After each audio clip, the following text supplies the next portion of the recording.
Hello. Let's get some hunting going, shall we?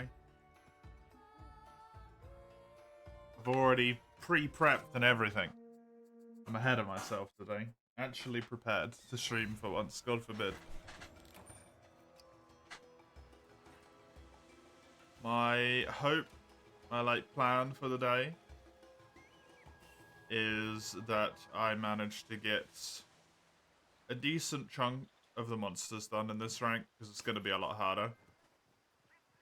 Probably unlock the urgent quest just by circumstance. But then mainly, I would like to put myself in a situation where I either have the ability to farm for all of my weapons in this rank, or I have even maybe farmed a few of them already in some multiplayer. That would be ideal. But we shall see what time in the game allows.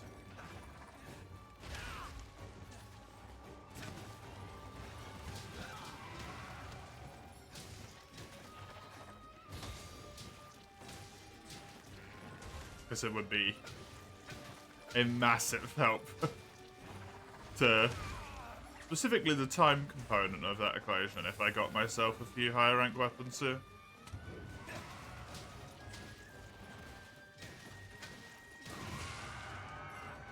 Because still using low rank weapons in the final second to last tier of hub, not ideal, you know. Weirdly.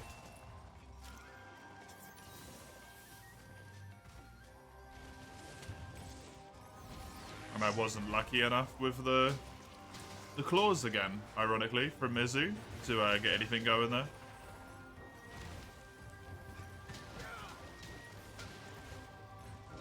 Not ironically, but coincidentally.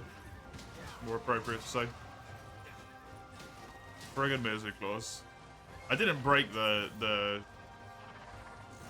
little footsies because it's too difficult to do it without giving up on kind of everything else in the hunt, you know?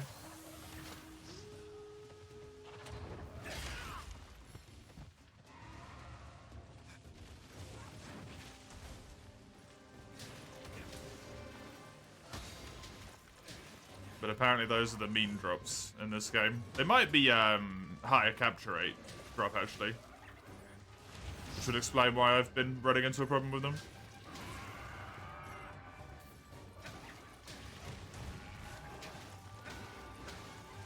Considering I almost always just kill stuff.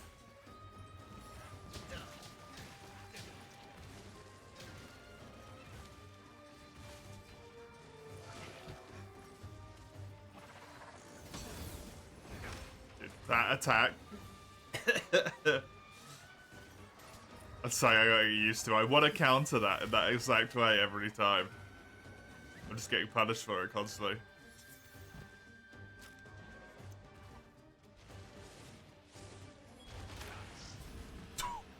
Okay.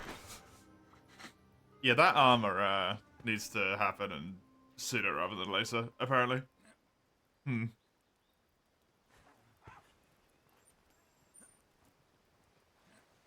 Toby never feels like he should be this strong. This is a really early game monster in World.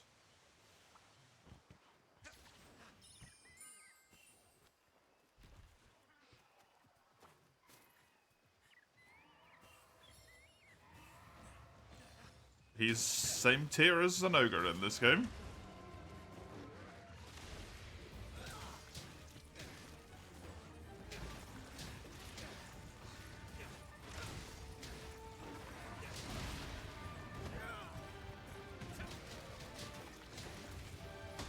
That's a bit weird because they're both lightning creatures as well, right? You would have thought you'd want to split them up by a rank, at least.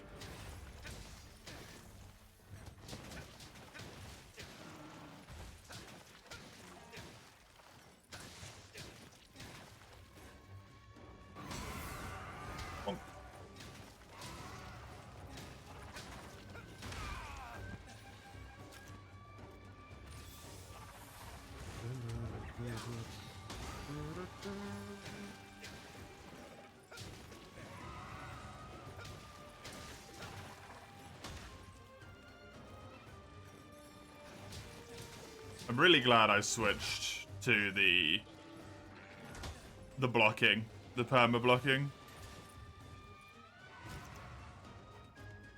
Because I definitely think I'm at the point where it would start to kind of bite me in the butt.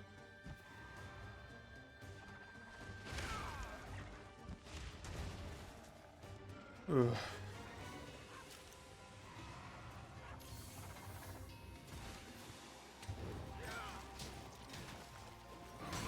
Nice.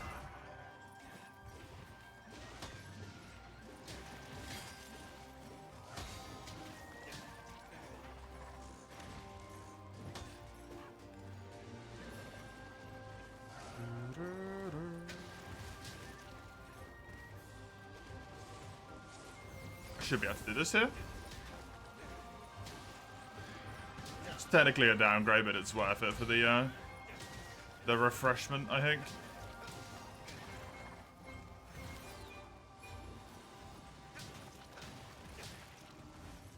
Okay, head.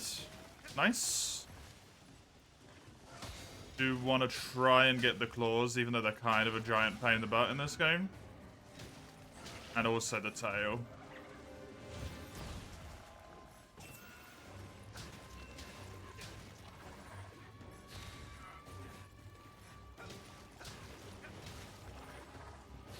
Hey, Iron. How you doing?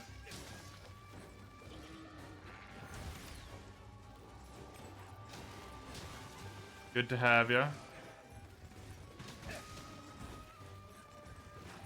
Swell. Good. I didn't say it the other day because I didn't realize you'd actually posted it when you mentioned it before. But I really like the bold orb, by the way. And it's orb. The bold orb.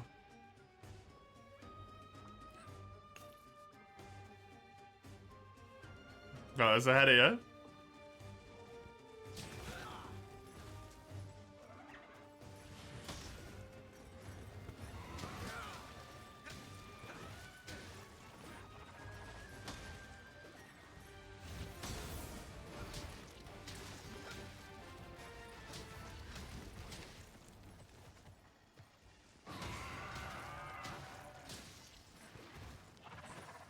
Well, I suppose you were ahead of me because you drew it in the first place, but yeah. I like it. Or like it.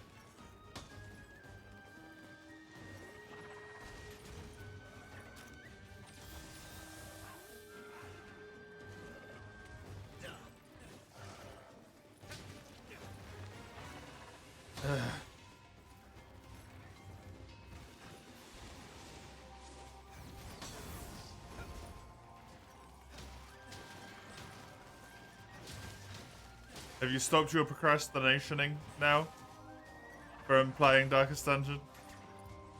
Or are you continuing the procrastination adventures?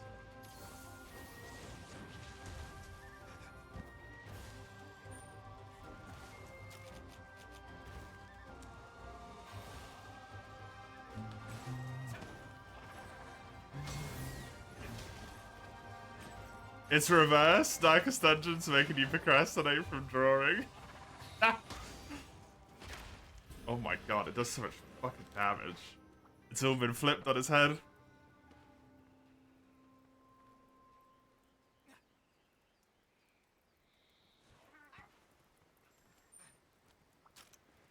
This isn't usually how this logic works.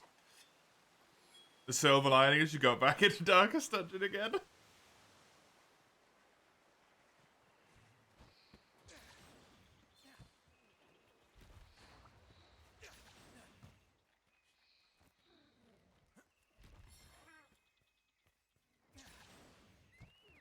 You and your temporary affairs away from it.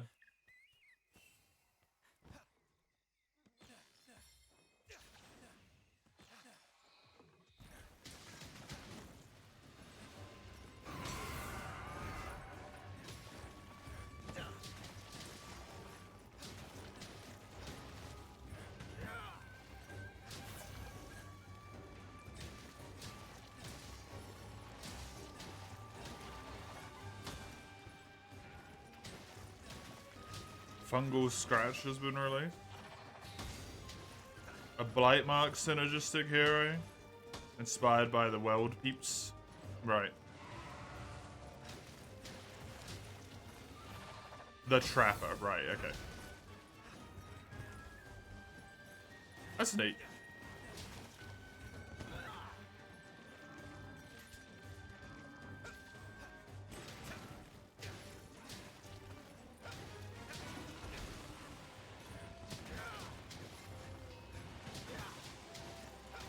Always like some Blight.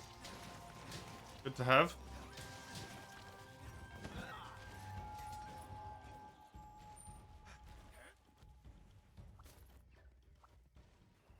Some Mark synergy as well.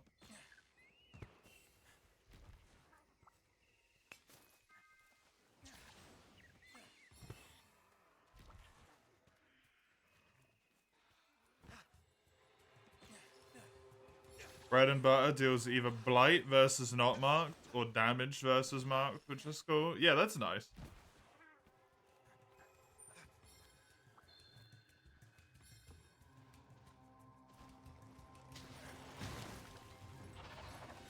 Can work as either chip or like an execute, almost. Depending on the circumstance.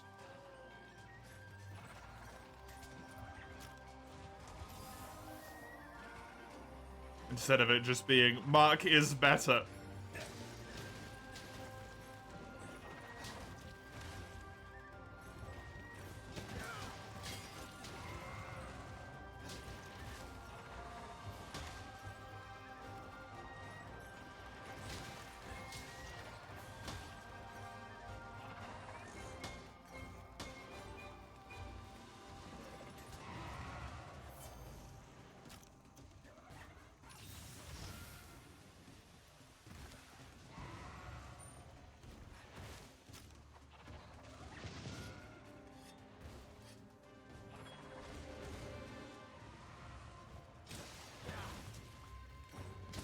Either or, there's no precedent, not that you remember. You played like every class mod in existence, so you'd probably remember.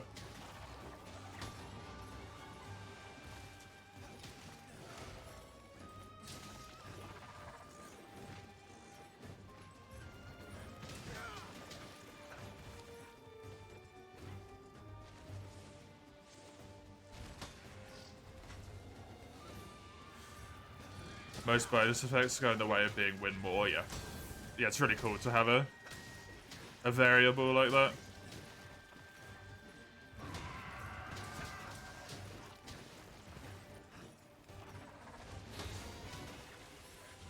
Makes it easier to give the ability, like, a baseline good damage as well, right? As to not make it, like, bustedly OP, because it gets...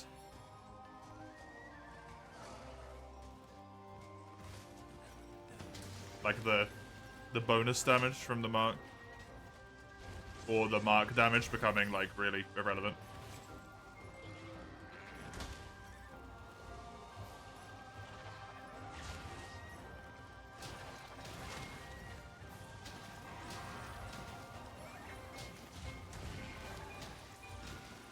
I wanted to clear marks occasionally, which is cool as well. Ah, it's gonna hit me.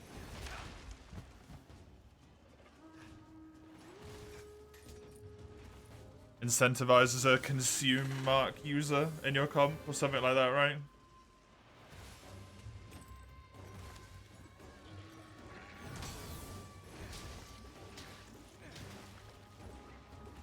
Something that otherwise is usually kind of just a detriment. Unless it's being used for an executing type attack.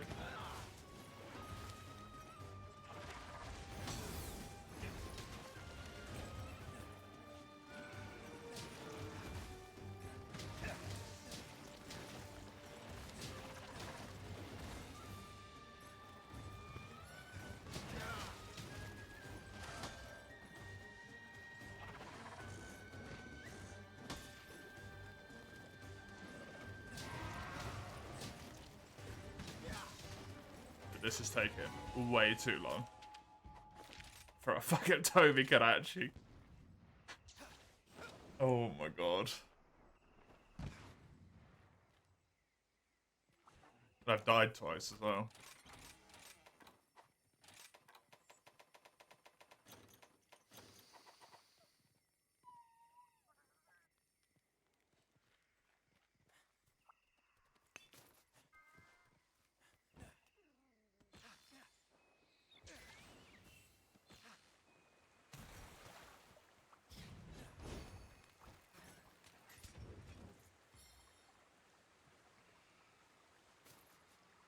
Trap is very much Resident Evil. Enemy made hero. I'm not quite sure about what that entails, to be honest, but it sounds neat.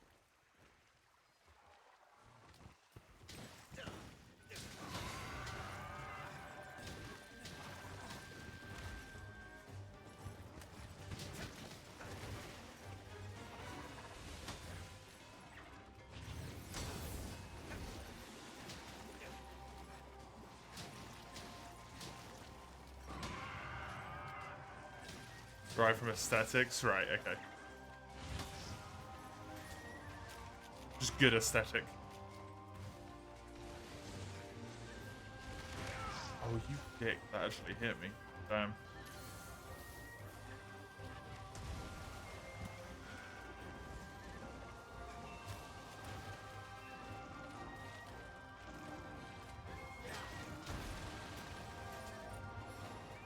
Please work. Like, fuck.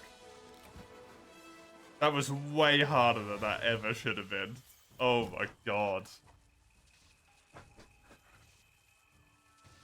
It's a win. Oh.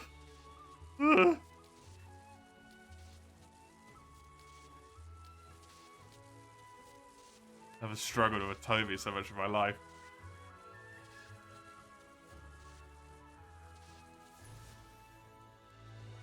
Should really switch over to a full set of high rank armor, apparently.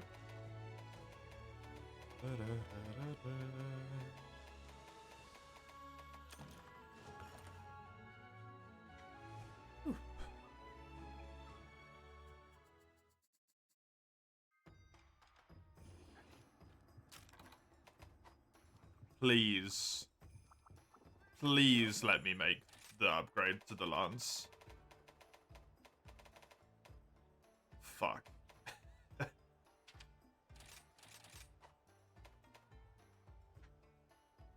One more? Really? One? Is that necessary? Quite frankly. It's just rude. God damn it.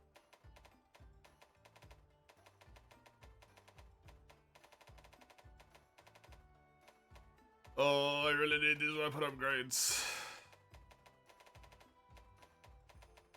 Hey, you Frosty Feet. How are you?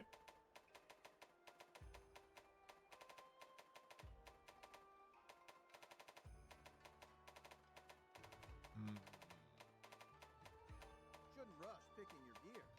Take all the time you need.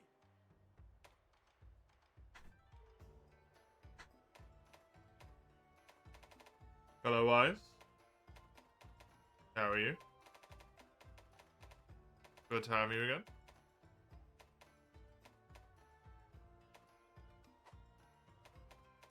So, what can I help you with?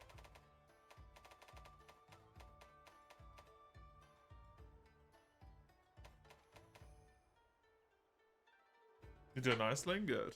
How's Rise going? It's proving to be a struggle because I am being silly. Just tell me what And I'm still wearing multiple pieces of low rank armor. Which, I believe I'm going to be forced to correct right now. Quite frankly. Am I a Lance Dual Blades main? In terms of my main, I'm a Dual Blader. For this playthrough, where I'm trying out the game again, I am using Lance, Dual Blades, and Switch X. the three that I'm going with this time around. I need a chest piece and a waist piece. What can I do you for? Okay. You made homemade pizza, so you're doing fine. Hell yeah. That's some good stuff. That would have been really nice. I don't need something fantastic. I just need something that's gonna tide me over, man. I just want to build something that's fantastic. That's the problem. Shouldn't rush picking your gear. Am I losing 2 points of attack boost? Power prolong is good. It's not necessarily thematically in line too much, but it works. Do I already have a point of Quick Sheath? I do, but it comes from this piece in the first place. I just upgrade it to the next rank, sure. Leave it to me. That's amusing.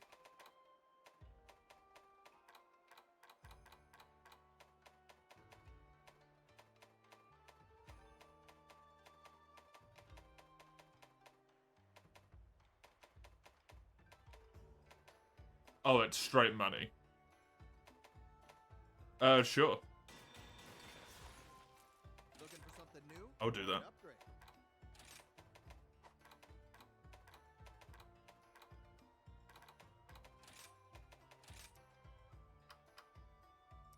You're a gun lancer yourself? Very nice. I have a friend who's a gun lancer. It's always fun to play with them. Piece of cake. An enjoyable weapon to play around, I guess.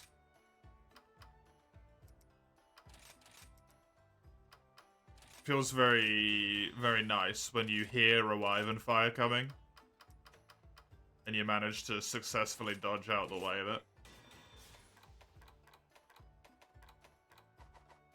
Thanks. It's always a good one. Always a good moment. 285. That's 60 extra defense. It's pretty decent.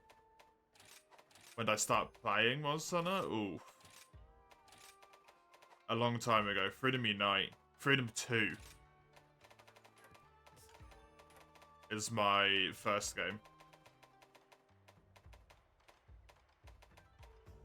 So that would have been... Hello there. Until next time. nearly 17 years ago at this point. I think. I've been going for a wee bit.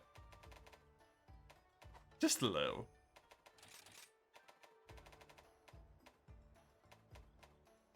Second fleeter, yep. You joined shortly after Try. Hey, nice. You've been playing each game since then. The only Monster Hunter title I have not played that is, like, I would say a commonly accepted release. Not including, like, non-ultimate versions. Because, you know, I haven't played Monster Hunter 4 because it's Japan only.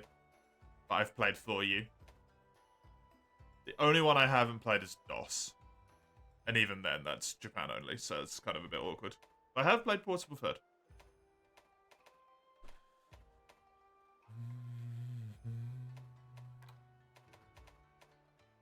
So we've both been around for, for quite a few games at this point. It's been interesting to see them change throughout the years, right?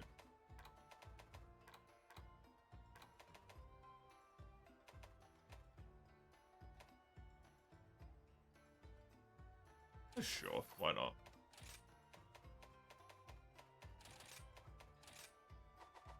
Come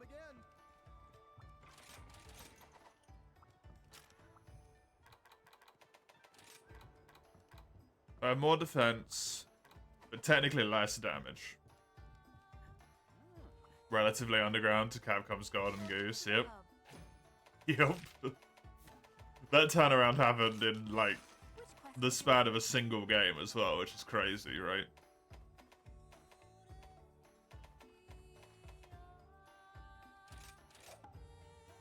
May the spirits protect you. Franchise was going on the up and up, and it was always doing better in terms of sales with every release, right? But that was weird with the release of World. From relative obscurity almost to household name. Not quite that much, but yeah.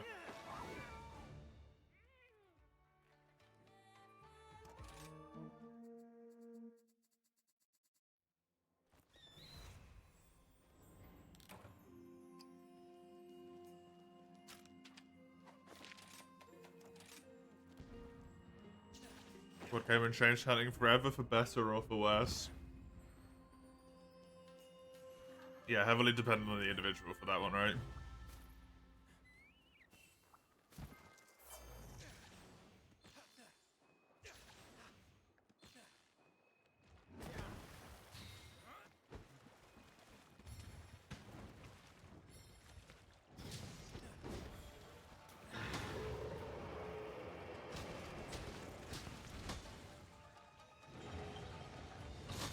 It's always funny, that one, for me. World changing. Hunting.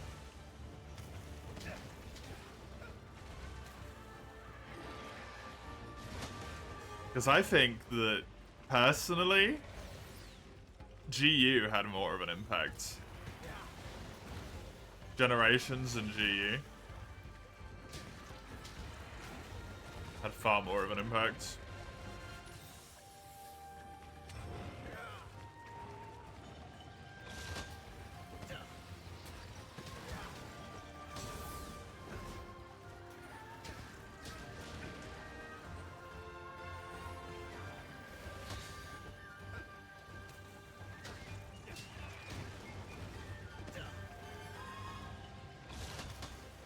That might just be biased, though. Because those are also the games I happen to be not as much of a fan of. Maybe it was on all platforms. I don't think it necessarily in that way. Right? Oh, I forgot to put the message up. No Wilds talk at all, Rusty. Please and thank you. I am not wanting spoilers, and not wanting spoilers for other people's sake as well, right? It's kind of impossible to watch Monster Hunter Online at the moment without running into Wilds talk.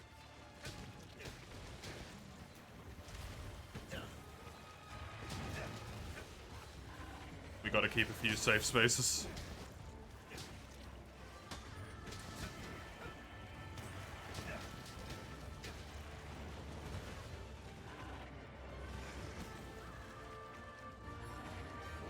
Don't be cute with it, Pterodactyl. Don't be cute with it, because there'll be days where I don't have a lot of patience, and that's really gonna piss me off. I know it's people trying to make light of the situation in a funny way, but it always feels like rude slightly. Pleasure to have you though, Pterodactyl.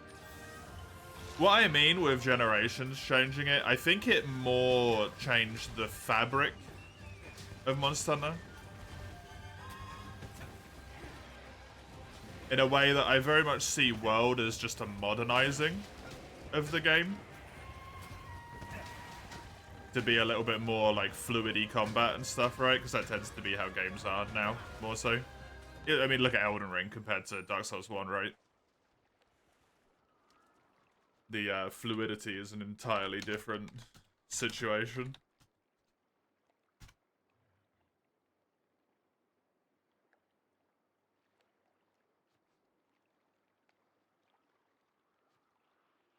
Compared to what it was.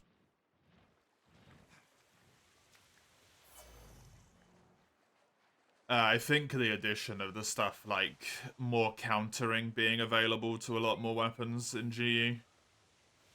Especially longsword. changed the way that those weapons functioned in a lot of people's minds. And then kind of for the franchise going forward.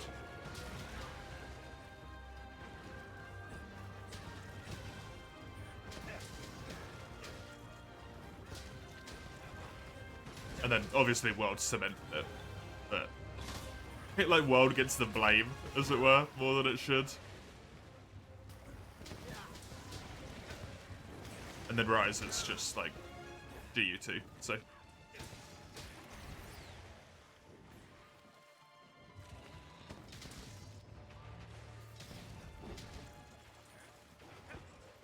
What monsters I like to see return in Wilds? None.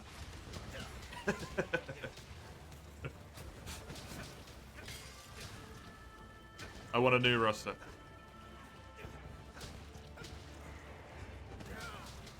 I'm kind of honestly sick of returning monsters at this point. I want a fresh roster. I want Monster Hunter Tri all over again.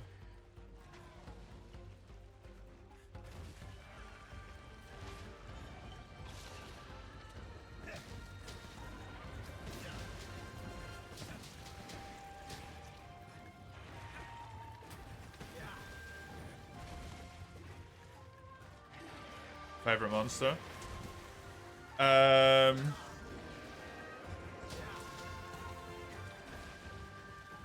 Yeah.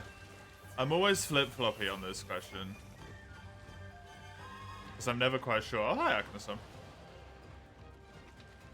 I think if I have to name just one, it's Shara Shrouder.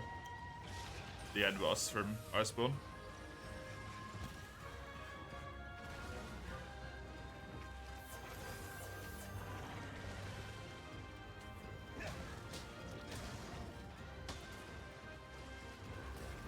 Was my pick for best monster too. Feels like the fair one. It used to be Naga Kuga.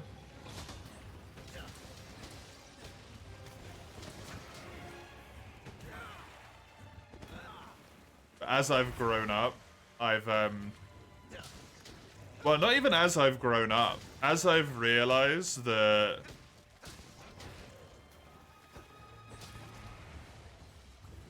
the Naga armor looks like really bad, in my opinion. The male Naga, because I always play as a male. I really don't like the fishnets and stuff going on with it, you know? Even though his armor's so perfect for me skill-wise, I just don't like it visually. And I'm not necessarily like full-on fashion hunter, but I at least want to be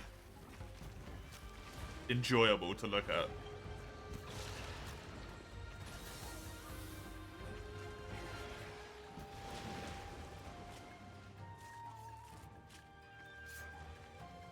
And then 5th gen kind of really killed it off for me, because I think the fight, Naga's fight in 5th gen is a shadow of what it used to be. Because 5th gen got more speed, but Naga didn't, really. Especially in World.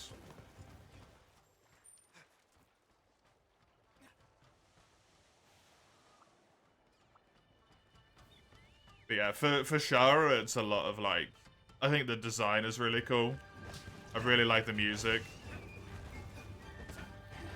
I think the armor set's a lot better than people give it credit for. It's a really good armor set to make your way into post-game world. Post-game Iceborne, sorry. Really good armor set for it. Gives you your health boost, gives you your part breaker to make farming easier. Gives you all your defensive options as long as you're wearing a mantle.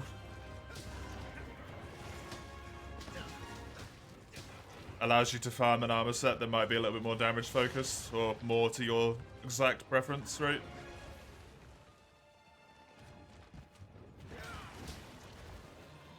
But mostly I think they just built up to him so well.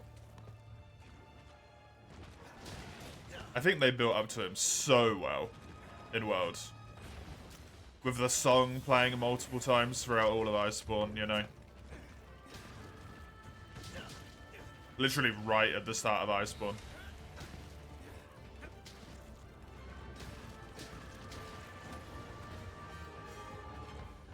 His first phase kind of almost being disappointing. the final boss is a rock.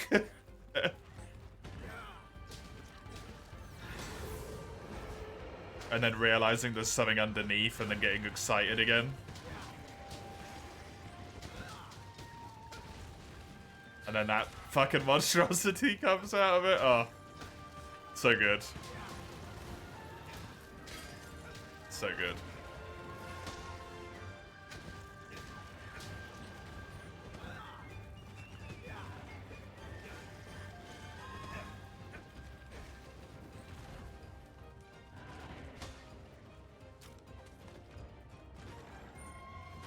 It's gonna be interesting to see when I get there in this game. I really did not like Guys Magorm.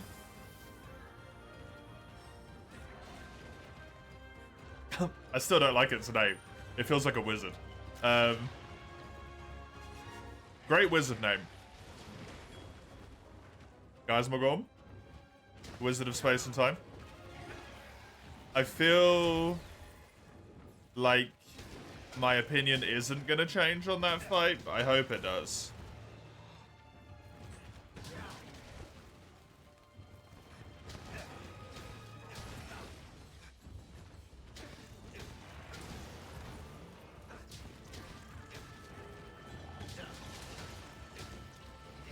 You've only ever used Diablos armor for Slugger Pterodactyl? Oh, really? In World? Is there no other way to get Slugger? Is it one of those skills that you can't get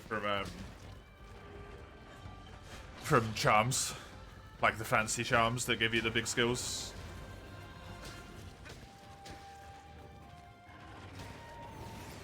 Because if not, that kind of sucks.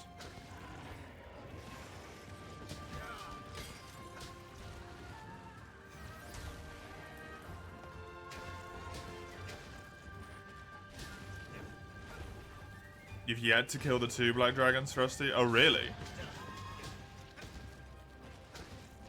Not through a lack of trying? Have you tried to kill them, or have you just not got around to it? Because they are bloody difficult. Those are some hard fights. You can, but there are better charms. Fair enough. I suppose Black Diablos armor might actually be relatively good. How's its slots? Does fit the same monster hunter or this monster, the big bad, go deal with him, and it turns out to be another worse monster? Yeah. It's the same in every game, right? It is unfortunately the same story in every game.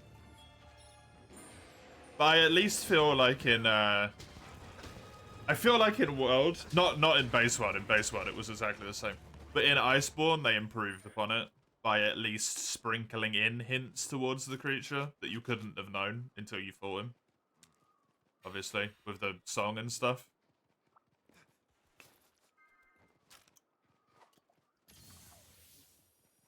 Whereas, maybe through limitation of the software previous to that point, other than in 3U with the earthquakes / Try,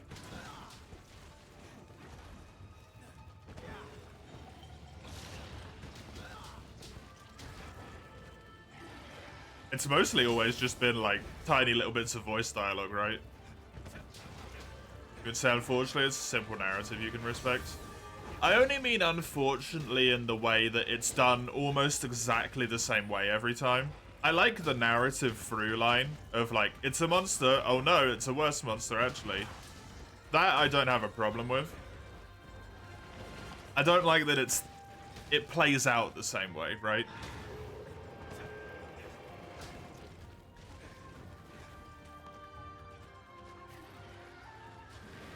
That's something that's so wonderful about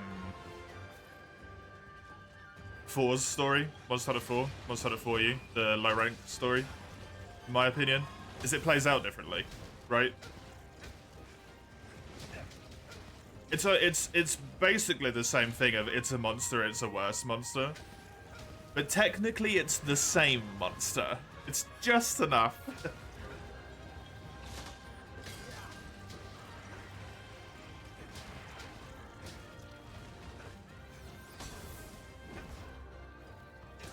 Just enough. To make it feel refreshing.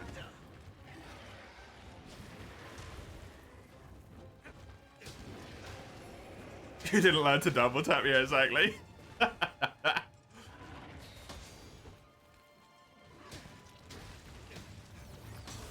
Yours, I genuinely think For You has the best story because of that. The best, like, low-ranked story. Story plotline, story thread, you know what I mean. I don't know what I mean, but I know what I mean. Although I did really like Iceborne as well. For You takes it easily. Iceborne was a lot better than World.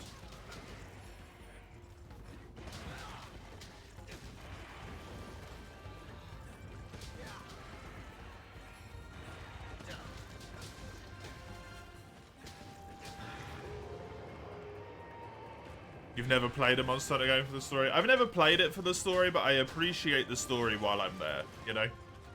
I'm not playing these games for the story. But if they put the story in, it becomes part of the game. Thus, I will judge them based on the fact that they have done that.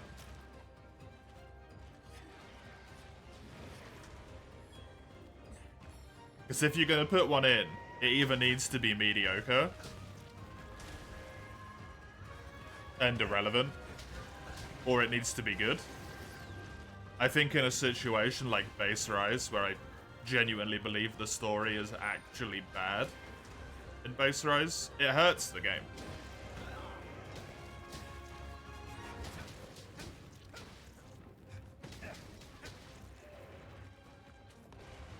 I think it makes the game worse off. Base Rise's story. Low rank, high rank story. Although the low rank story 100% equates to just Magnum Arlo is here. End. That's the whole thread in low rank, but hey. They're setting up the reason behind the rampage and stuff, right? But there's not a lot that really goes on at that point. If you can fight a big dragon, you're happy. That's fair. Yeah, I am as well. Mostly.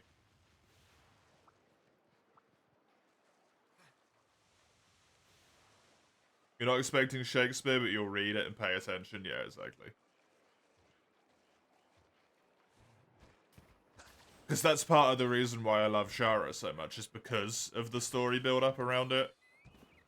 The fight itself is good and I like it, but the real reason why it hits so hard for me is the story build-up. Same thing with Sugar and Megala, right? Shaggy's a good fight, but it's by no means a brilliant fight. It's a clean fight. It's very well made. There's not really a lot of, like, shenanigans that go on that make it displeasing at all. But for an Elder Dragon, it's relatively easy. To be honest. But it's the build-up to Gore and then the rematch that's like, oh... Fuck yeah, let's go. My old nemesis. We meet again.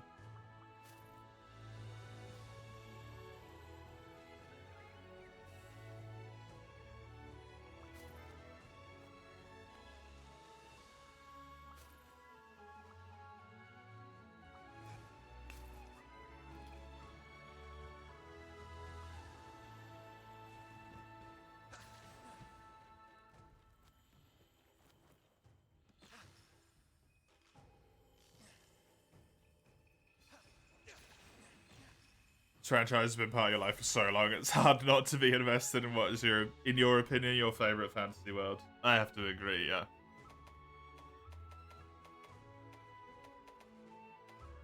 I think I would also say the same for Monster Hunter.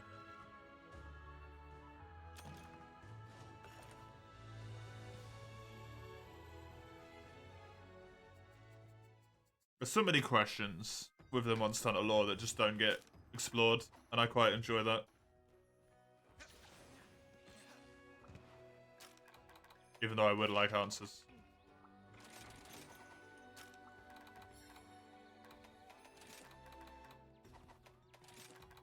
Although basically all of my questions is just, the fuck is a hunter? Explain. Game? How's it going? How hunter B exists? Elaborate.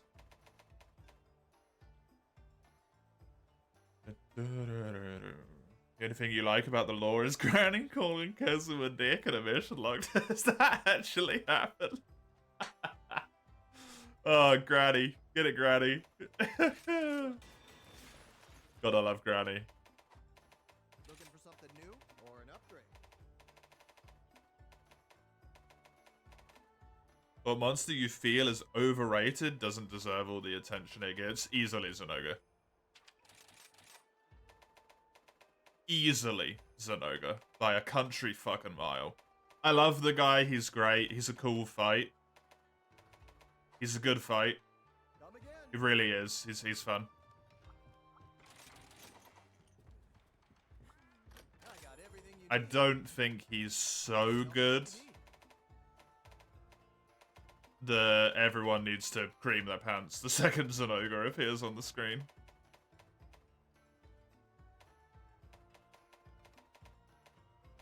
I think that's a wee bit much.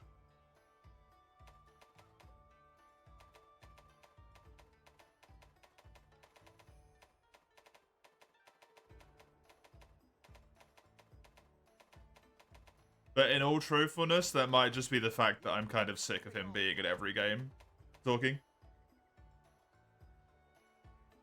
To be truthful.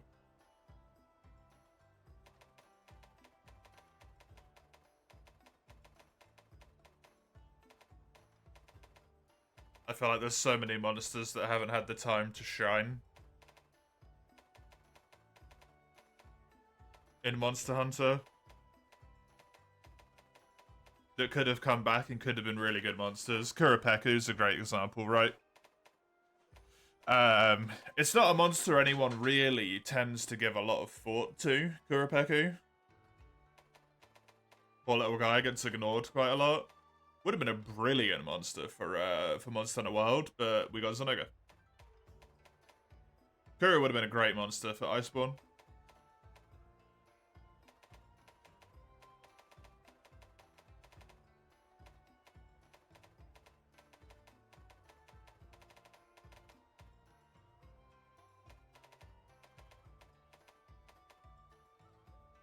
What am I looking for in here? I've already found it. It's the fire weapon, right? The water one is already there. See you Yeah. again soon. If you had curry, you need a pickle. Pickle's in, world.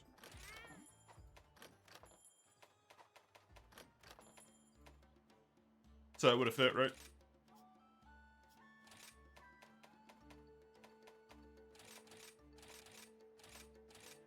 But as a combo, oh, you mean like he calls him? Definitely, yeah. Yeah.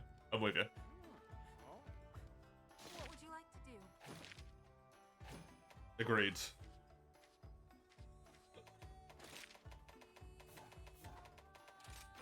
Here's the quest list. So scary in third gen. Dude, Devil Show was like the scariest thing in the world in Gen, in Gen 3.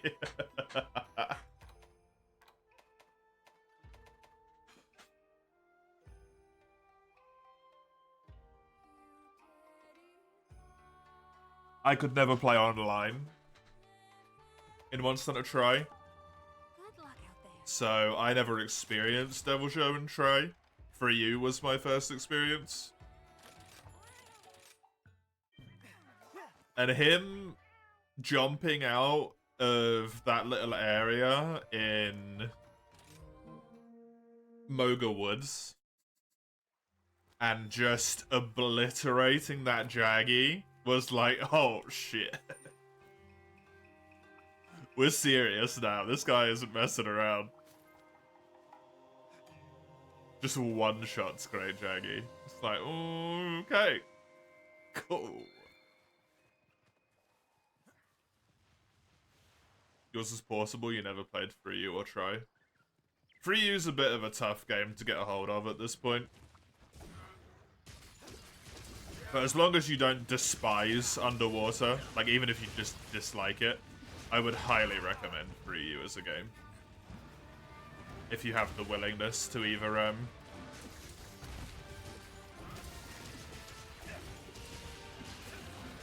do solo multi or find ways to make it happen, like local multiplayer or Citra.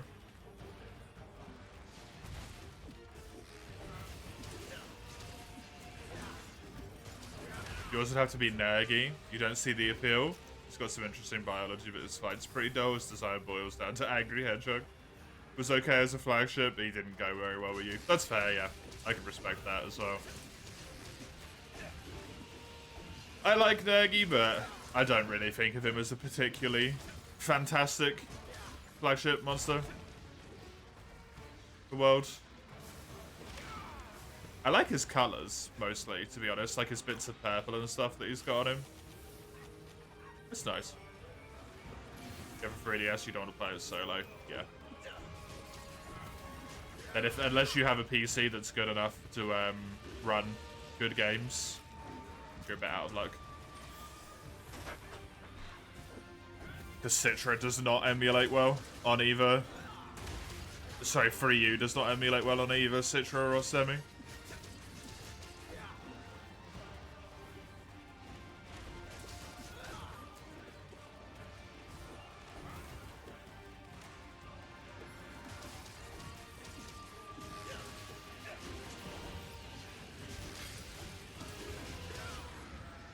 I wouldn't say my experience with World is necessarily overly normal compared to the average bear. But Nergigante is a joke in World once you know how to kill him. Like this chain topple between the head and the leg. He goes down so fast. Poor guy.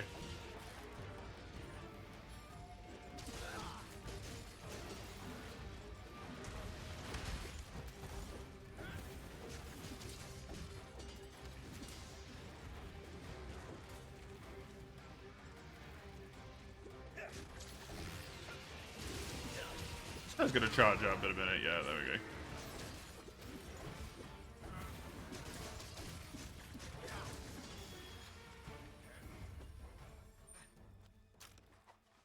Zenoga loses a lot of the hype for me as well, actually, now that I'm fighting him. Something that's very prudent to mention. I did not play Portable Third until, like, last year or something. For the first time. So a lot of the nostalgia in Zenoga that a lot of people have from Portable Third just straight up isn't there for me.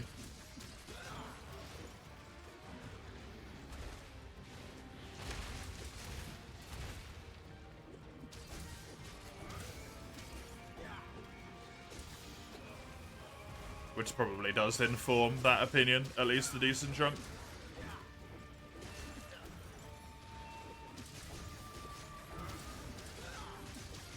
This is the only reason I liked Nagakuga for so long was...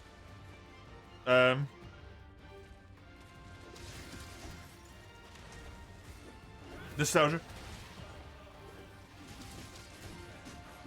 So Naga can be a huge pain if you try to get the tail off. Oh yeah, definitely. If you don't have, like, a dual blader on your team who's able to be, like, counter hypermobile to the way that Zenoga's hypermobile, the tail is a nightmare, right? The only people who can really do it, like, relatively easily are dual blades and Sword and Shield. But even something like a longsword struggles, right? This is just Anya. It's just Anya constantly. He does have a good fight, Zenoga. Good music as well. Good weapon design. He's got a lot of stuff going for him. Any tail that's worse is Nagakuga or Basirius. Weirdly, I think Naga tail is actually nicer than Zenoga's tail in a way. Mysterios is definitely one of the worst tail cuts. So, Nagakuga's, I think, is a little bit easier because he slams you with it, right? He does the, where he stretches it and slams it down right next to you. As long as you can dodge or avoid that, it gives you quite a large opening to beat the tail up.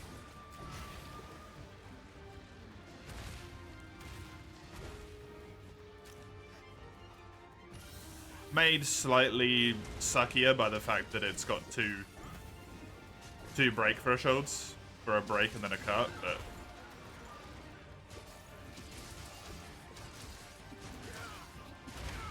Viserios's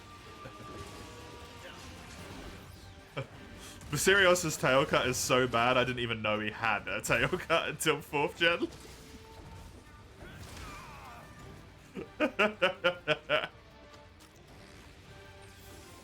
I am on PC, yeah.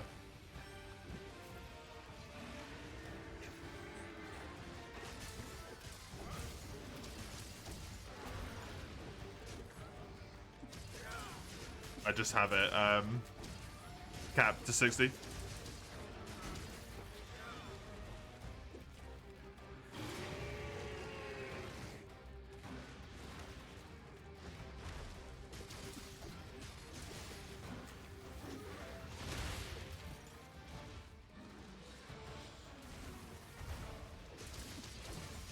That frontier move, man.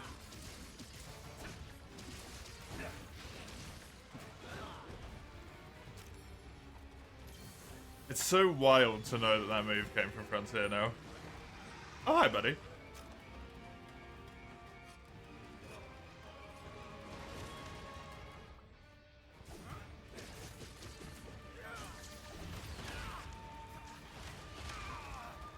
Okay.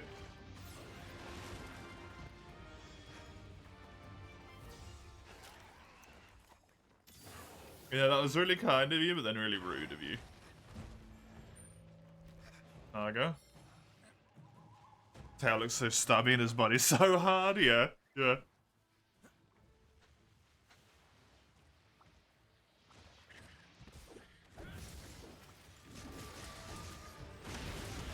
Hey, Mace. How you doing?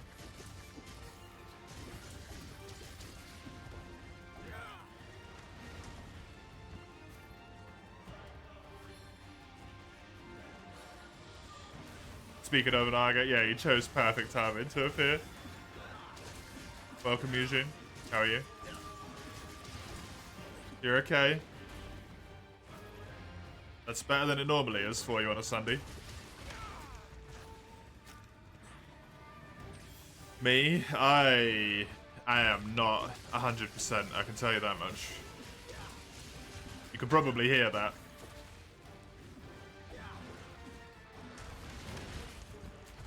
My throat is a bit fucked up. I feel a bit malaisey. I'm tired.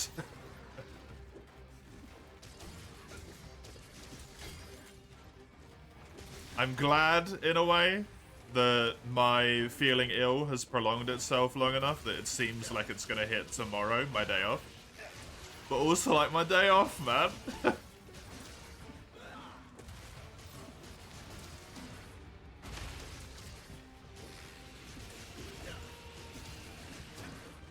You just woke up again, you're doing fine? Oh, do you have a nap? Dude, I wanted to nap this morning so badly. Immediately after I woke up. I just could not get to sleep.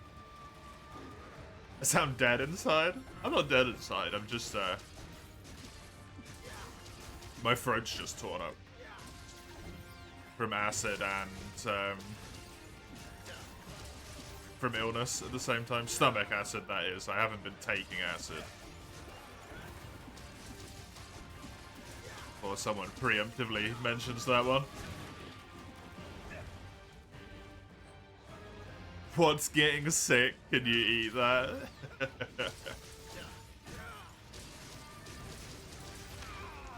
I wish someone could just eat my sickness away. That would be great. Dead on the outside as well. Yeah, exactly. It is much better than the other way around. Significantly better.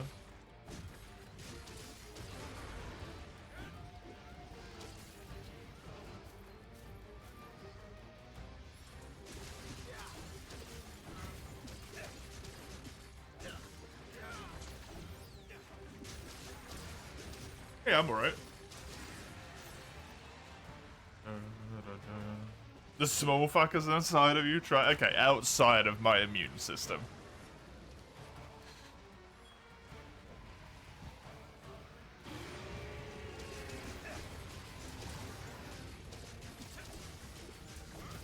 We're not gonna count those guys, okay?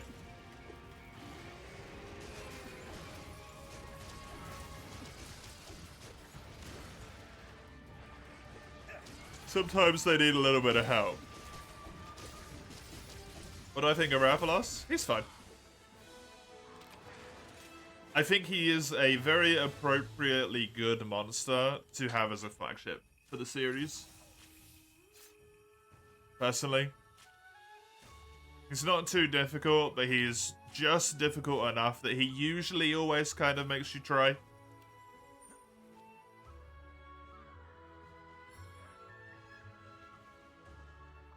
He's a good one. He is a good one. I also, unlike a lot of people, I don't necessarily mind him being in every game. It would maybe be nice to have a mix-up. But I truly do not think at this point that Monster Hunter would feel right if you didn't fight a Rathalos. I could be like, what is going on? What am I playing? And he's really good as a... I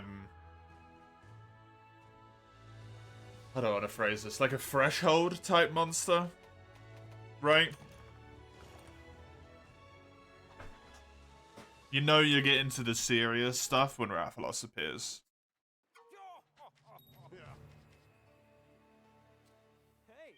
You know you're hitting the good high notes at that point. How can I help you? Hey, Johnny. How you doing? Quest is coming for you. Which quest Good would to you see you. You've been playing the Grim Dawn season?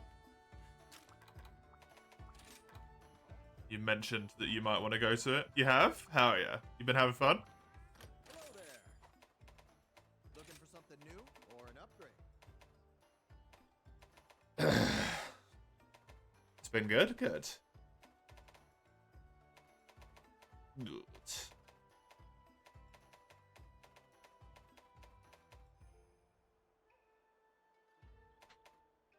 Ugh. So what can I help you with?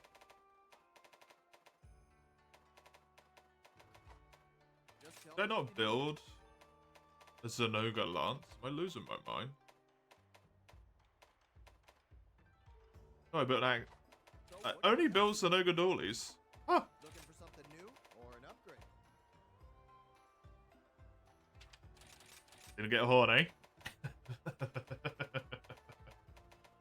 That kind of close. Well, See you again soon. put it on the wish list.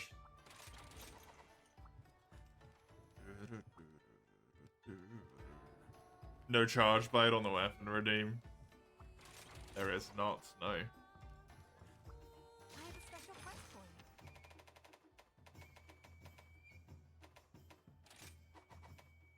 I had to limit it to a few weapons. Spirits protect you. Because my experience with this game the first time round was, not very good, shall we say. My experience with this game when I attempted to go a second time round ended up with me quitting, so... limiting it felt like a good idea. Where is my queen? Where is my queen? Yes, exactly, Frosty. It did get added in for you, Mace, yeah, but it wasn't in Monster Hunter 4. I shall wipe the land clean. So we may meet at last in paradise unseen.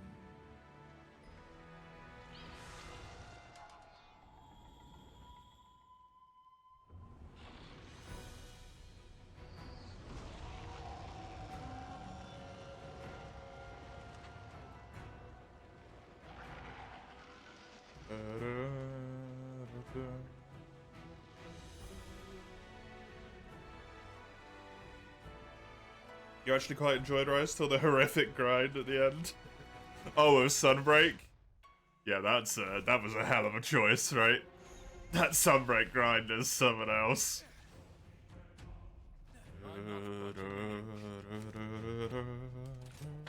Take care of this, will ya?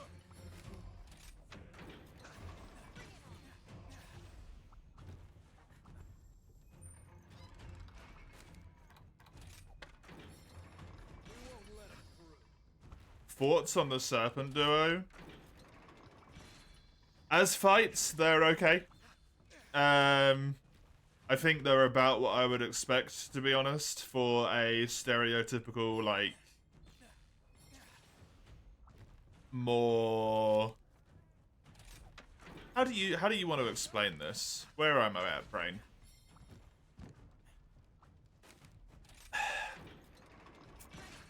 Spectacle type monster that's slightly more of an actual fight, right? It's such a terrible way of saying it. Like a Delamada, where it is a spectacle, but you do actually fight Delamada. You know?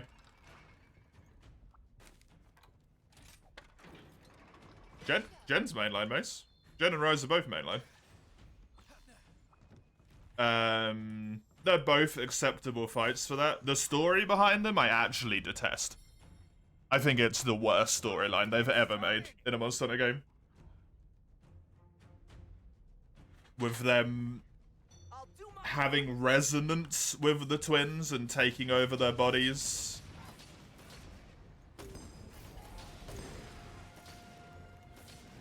Not to mention the twins' whole creepy, like, semi-incest thing going on with one of them. That's its whole own bag of worms.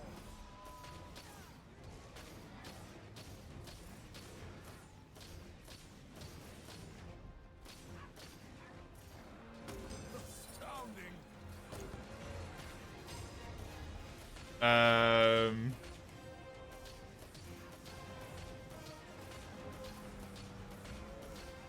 So that kind of really ruins them for me, but the fights are fine. I like their armor set. I think their armor set's a cool idea. Of them buffing each other if you wield, like, the other's weapon. That's just really, like, thematically neat.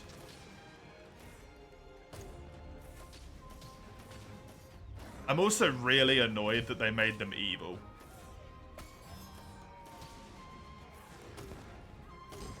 I feel like that kind of goes against Monster Hunter.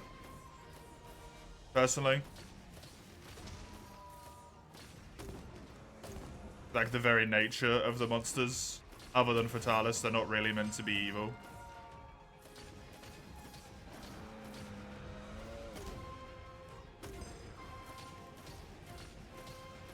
But it really feels like they went out their way to make them evil.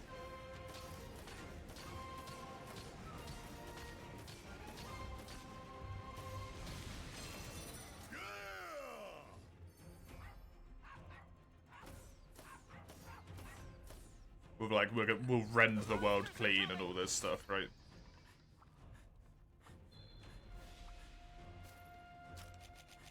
You never pay any attention to the story. Yeah, that's the stereotypical thing that most people do in Monster Hunter.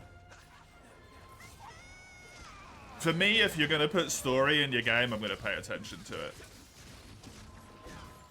And I will judge you based off of your story. Like, if you're gonna put it in there,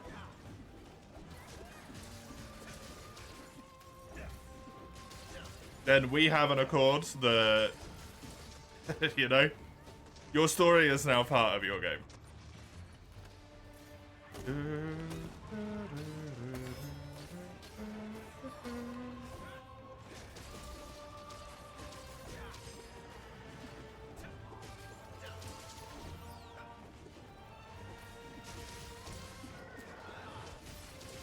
For Rise, genuinely the best thing to do was to ignore the story, though. And I hate to say that, but it really is true.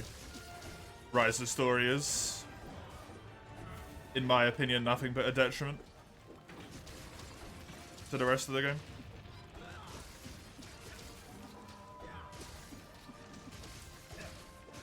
I mean, yeah, you're just gonna do nothing, Mace, because you're gonna be too tired. You won't have the spoons to start anything, right? Sure got the artist happy. You're invincible!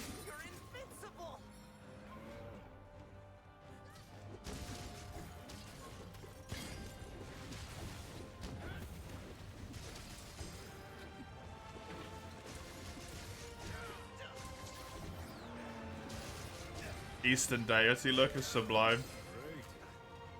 It's okay, yeah. I have nothing against the Eastern look. I'm just myself a bit tired of it, because I played a lot of games with Eastern-y looks quite close to each other. So that's no fault of the games, right? That's just On your toes, everyone. thematic exhaustion is all.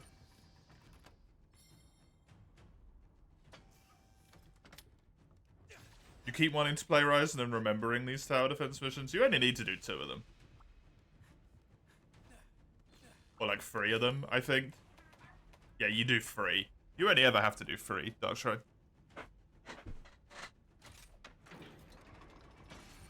It ain't that bad.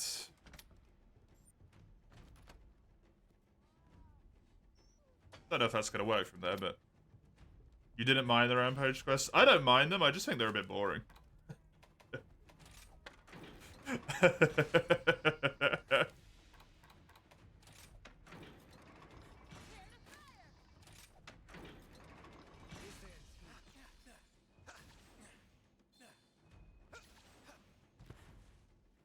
To be honest. Mostly for my part, a lot of my issues with the story would be fixed. Well, not the story, sorry, with Rampage would be fixed if they just, if they made it so that all of the monsters that were attacking you, like the Rampage into the village, were small monsters.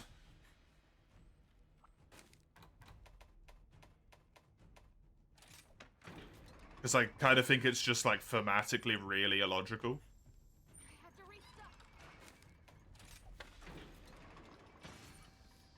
This village should be fucking sorted, right? Like, we should just go up to the smithy and be like, hey, can I build a weapon? And he's like, yeah, dude, I got all the materials in the world. You see those guys? They killed like 500 Azeroth last Rampage.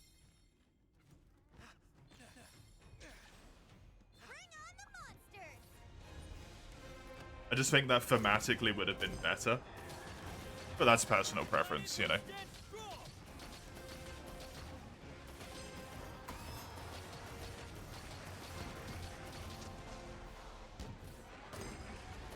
Because, like, I'm in high rank, so these are high rank Rathians.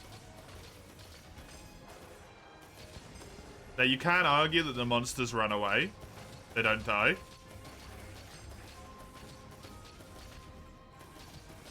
But the sheer amount of materials I must have knocked off of them, surely I can build, like, a whole armor set.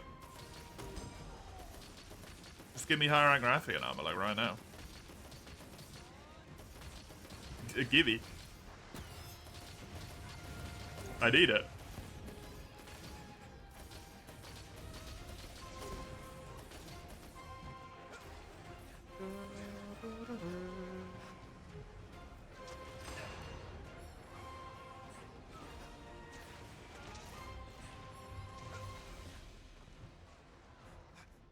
I don't think that's going to be in time. Definitely not when you forget about the fact that they changed the way those work in this game. Can't really hit him from there.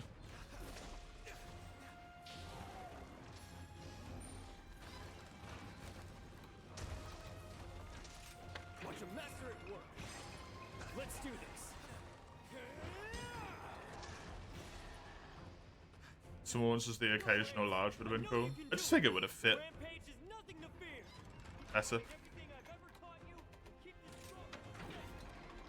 Are you still talking, Atsushi? You've been there. Man's been knocked into the void and he's still going. Oh, that's hilarious.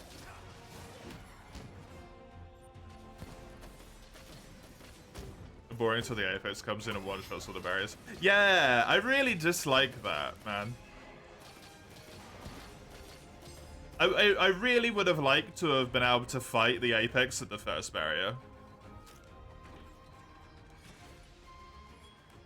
I'm not saying it would have been more cool, Mace. It would have made more sense Look at this big shot. from the game. Like, from the logic of Monster Hunter, it would have made more sense.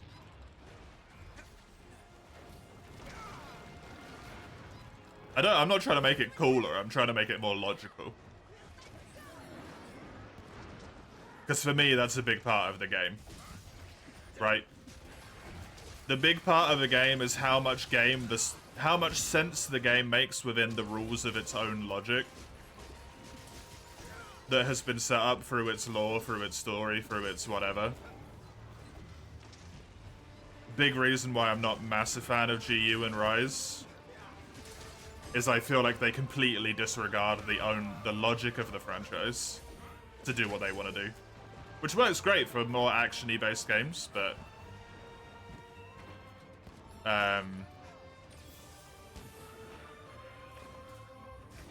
it sucks from an ecological perspective. And Valstrax is a great example of that. To me. Because I can come up with a good reason why Valstrax doesn't mind that he's in the heat of the atmosphere when he's blasting around like a jet. But the monster's weak to fire, for fuck's sake. He should blast off and then burn to fucking pieces.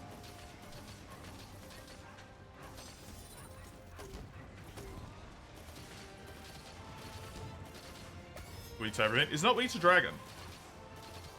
Which is the reason why it can make sense. And I can justify it, but can Capcom?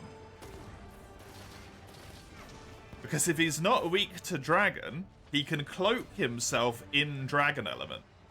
Which, as shown by Dragonblight, has other elemental reductive properties, you know? Who cares? Me, Derelict. I care. Because ecology is a big part of Monster Hunter for me. It's the reason why I got into the games in the first place. It's the only reason I play them. You know, I got into Monster Hunter Freedom Unite when I was very young, and I just enjoyed it because it was a good game at that point in time. Don't talk to me about it now. But the whole thing that made Monster Hunter stand out to me and be really fun is the ecology.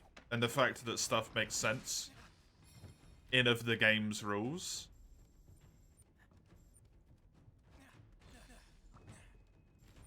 But Rise and GU disregard that, just completely. Which is why I don't like them that much.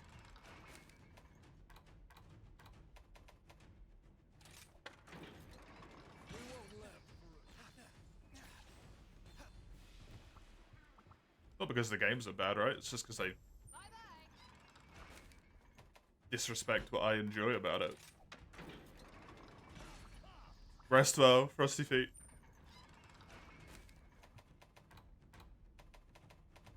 Rest well. World's whole stick is ecology? Yeah, exactly. I believe in you. That's the game. Hope you have a good nap. I suppose, is it night if you're having a nap? I don't know. Just enjoy your nap.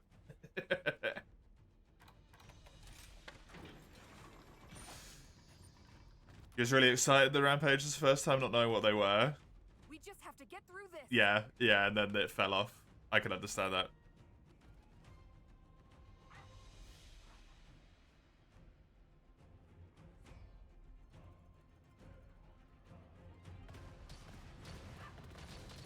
Except World is the game that introduced bioenergy.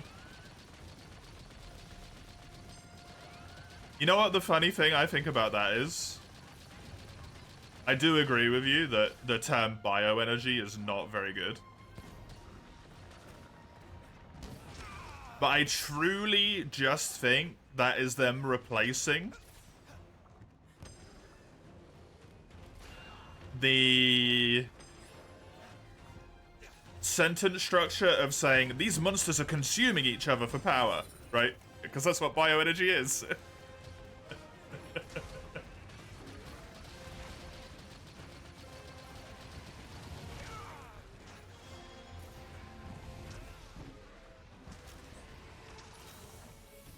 Because even if you look at it from like the area has a lot of bioenergy in the Rotten Vale, right? Yeah, a lot of monsters die here. So it's rich in nutrients.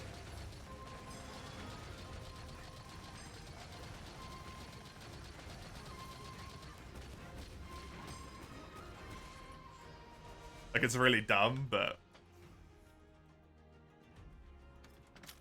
I just think they wanted a catch-all term for like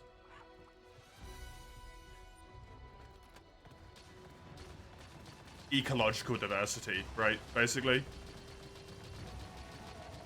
And then Xeno'jiiva and Safi'jiiva exists. Yeah, they do. Any of the Monster Hunter monsters exist, right?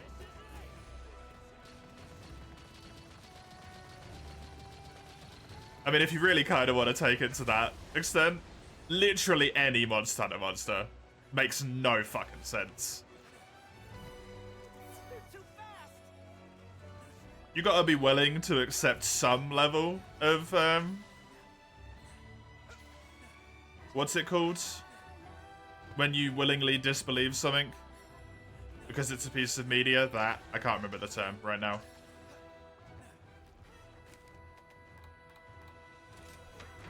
Suspension of disbelief. Yeah, that's actually what it's called. Thank you.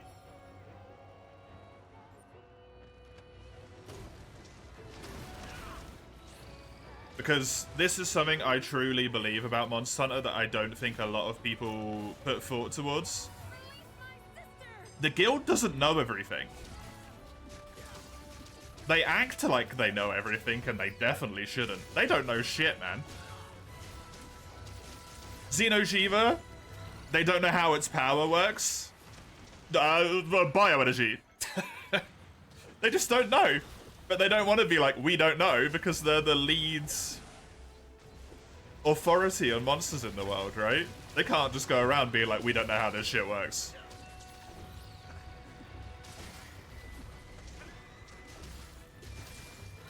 I truly think the guild just lies, like, all the time.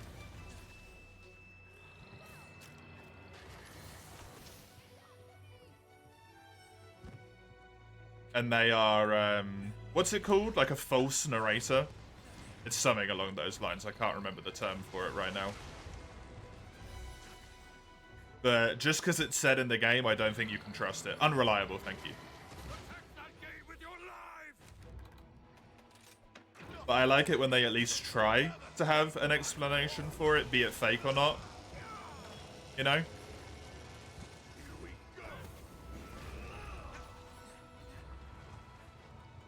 Instead of just giving up and not even trying, which is kind of what Rise does.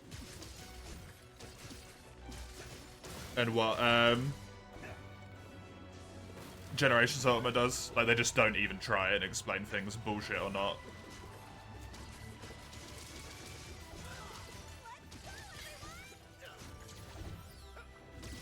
Like, how did no one know about Narcocos? It's right fucking there.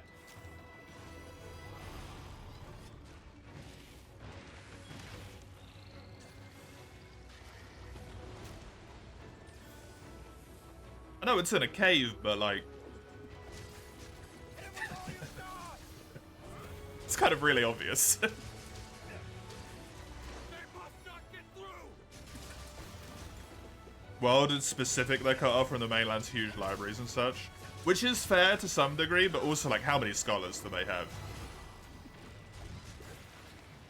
Bearing in mind, this in World, something I really dislike about World, by the way.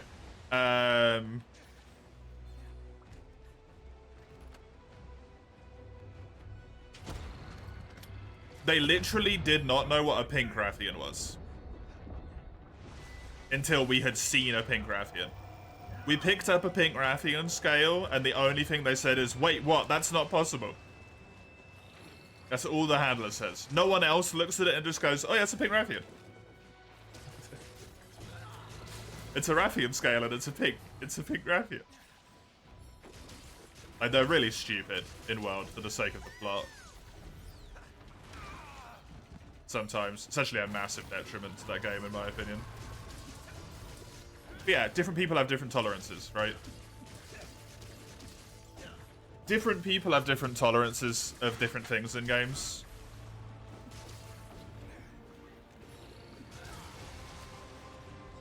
But at least for me, Monster Hunter should be more in line of world. Isn't the name of the quest the Old World monster in the New World? Yeah, it is.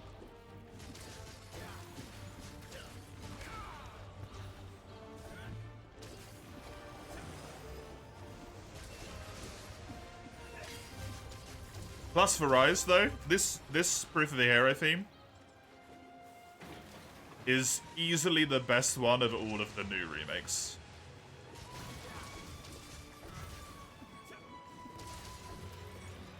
Genuinely think it's the best one. Other than the original.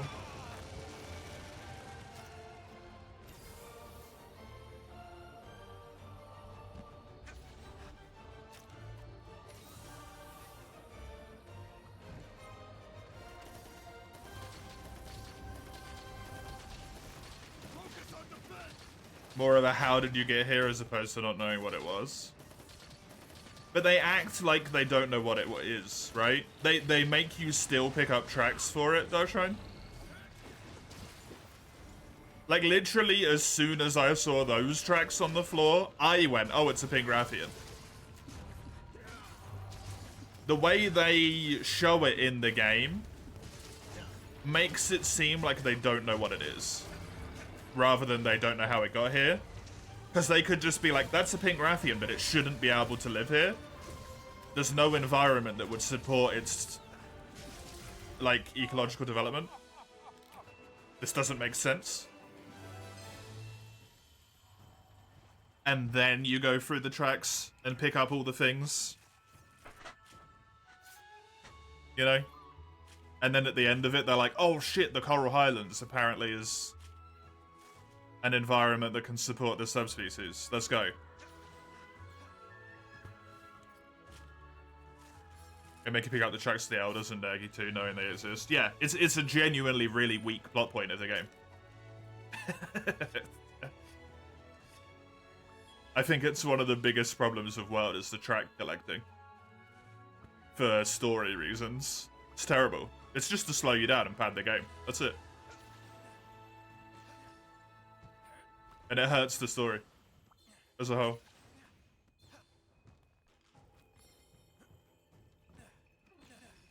Personally.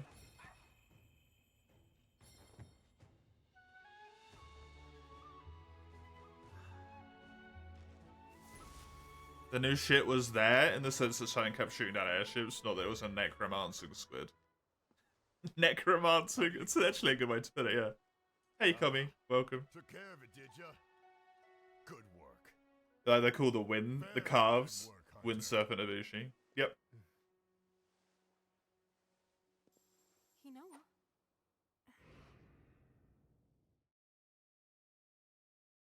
Yes.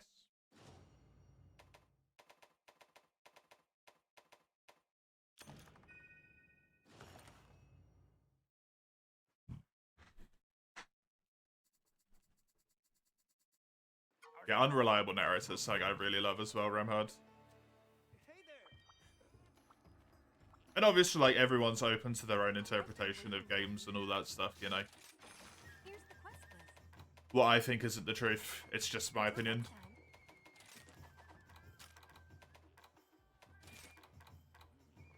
And everyone has their own little thresholds and tolerances for stuff they like and don't like.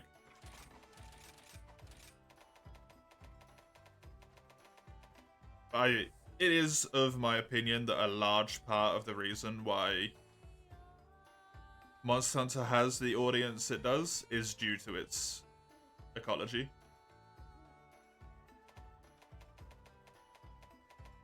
Because it's not just a good action game. I was going to say anyone can make a good action game, but that's clearly not true. After more recent times. Of a whole bunch of shitty games coming out. Welcome.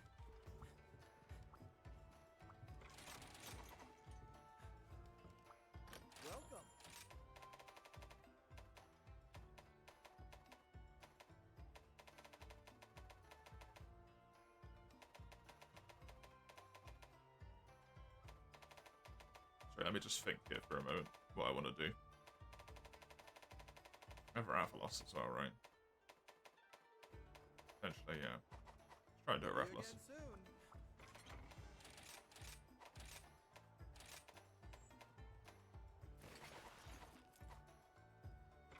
But yeah. Almost anyone can just make a good action game with big monsters that look cool. But the thing that sets Monster Hunter apart is that it's a big action game with monsters that look cool and, you know, weapons that feel good and all that stuff. But also there's just more to it. It doesn't end at that point. There's Good luck out there. an enjoyable world and like a well-built like fantasy universe and stuff that maybe has a bit of the old fallen ancient civilization trope, which you might like, you might not, right? But there's more. It's not just take weapon, kill big things. I think it's why so many people like it to the extent that they do.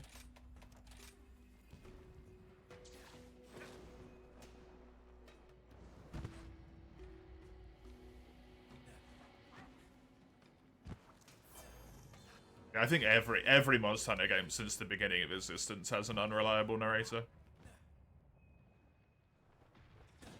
In my opinion.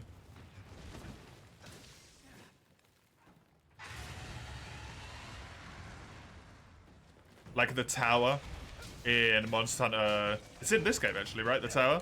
You don't get to see the tower, but in the old Monster Hunters, specifically Monster Hunter DOS, the tower, the village chief says it's made out of Kushala, and you can mine Kushala in the tower as well.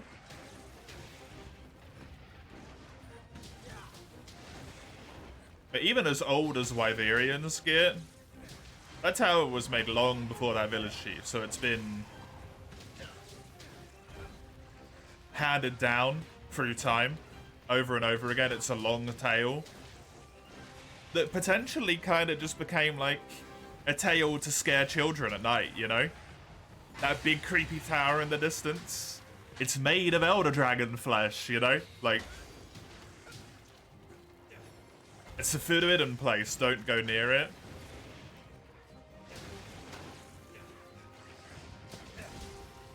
It could be made of Elder Dragon material. It entirely could be. It could be made of Kushala scales. But there's also very good reason to be like, we shouldn't necessarily just trust this because we trust it, right?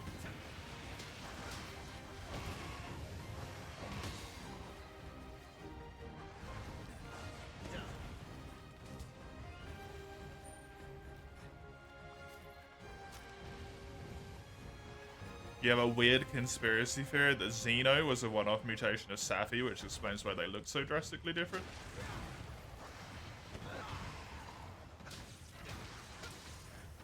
A lot of stuff looks incredibly... you could be right, yeah. A lot of stuff looks incredibly different when it's in its pupal stage, as opposed to its, where it's like larval stage, as opposed to its grown stage, though, right?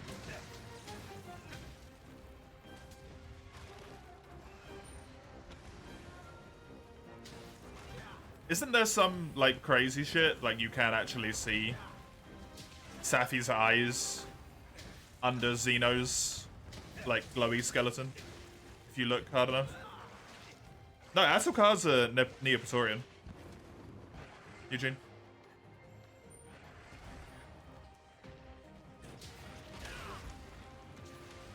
Comments like you can lost and a Cantor were designated as elders, yeah. But then they learned more, so they then changed the designation to Flying Wyvern to be more, like, correct. The guild doesn't know everything. Literally, the designation Elder Dragon is the guild doesn't know everything. Because the classification is like, we don't know, it goes in Elder Dragon. Basically, right?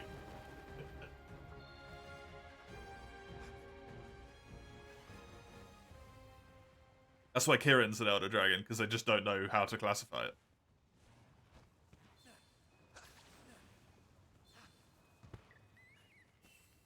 If you believe the game, of course, that's the thing with the unreliable narrator.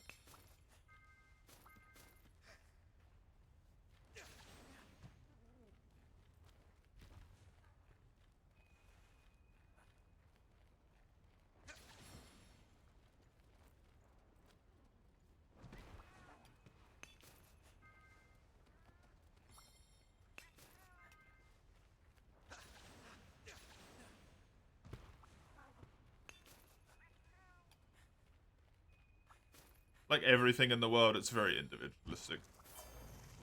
What you like and not, right?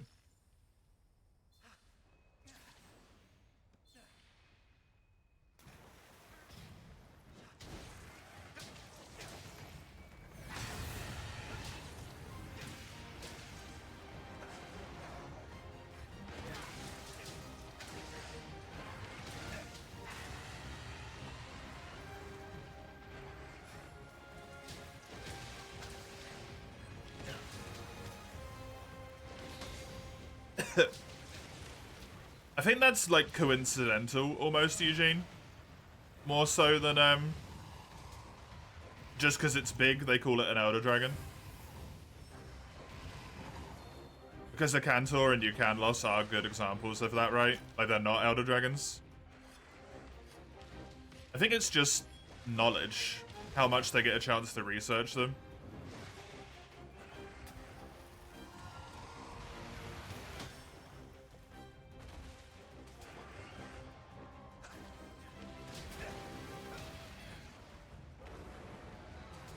Or if they just can't explain parts of their physiology, right? Like Kirin, how it can summon lightning. They just can't explain it, so they're just like, Elder Dragon.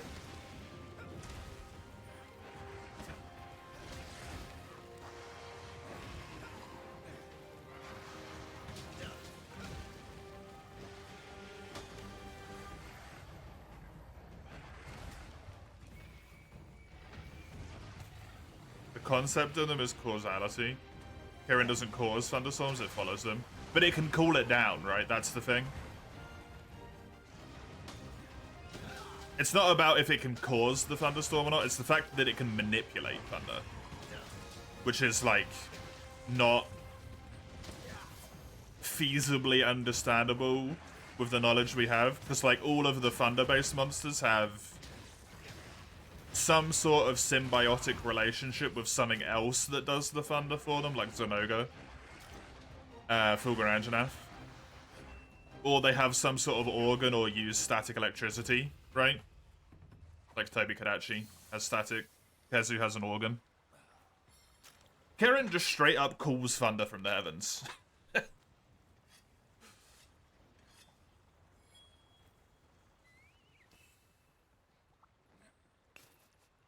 Lightning Lords manipulate it. They can manipulate it to strike to them, right? They can't manipulate it to strike away from them in multiple places all at the same time. On demand, maybe more importantly. A lightning rod requires that lightning is already falling. As far as I'm aware, it can't make lightning happen. We could probably do that as a species. If we, like, charged clouds with the correct stuff. I don't know how lightning forms.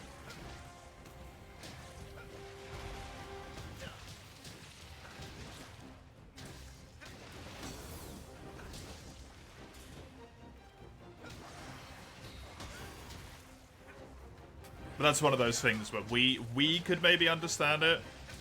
Because our tech is more advanced than the tech in the game. But as far as they're concerned, Kirin comes along and just spawns lightning from the sky, right?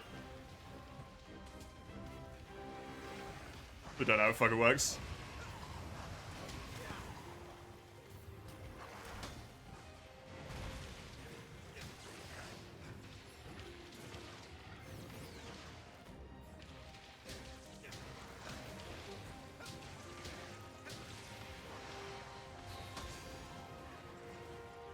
I think in the older games there is a lightning rod item, but I think it requires the weather is correct for it as well.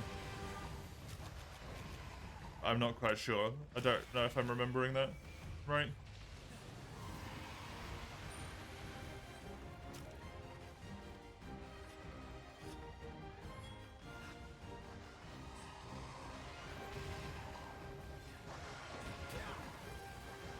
Rooster and the sunrise issue. Did people used to think that roosters caused the sun to rise at some point?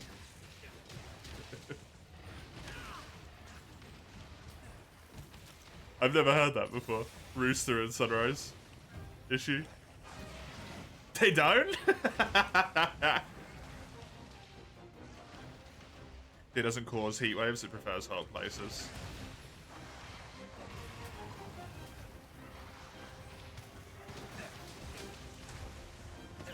I would be interested in that, to be honest.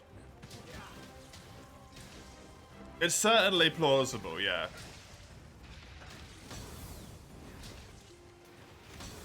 Because obviously, like, it's a game, so there's a limit to the capacity of what they can show us. But to use World as an example, a game that does have, like, weather conditions, the desert never has a natural heat wave. At any point, from what I remember. It just kind of has, like, sun and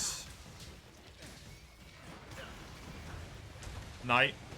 Day and night, that's kind of it.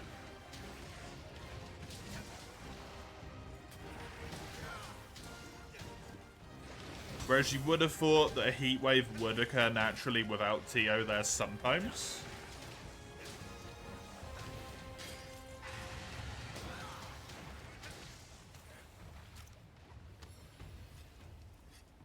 Same thing with Velkhana, right?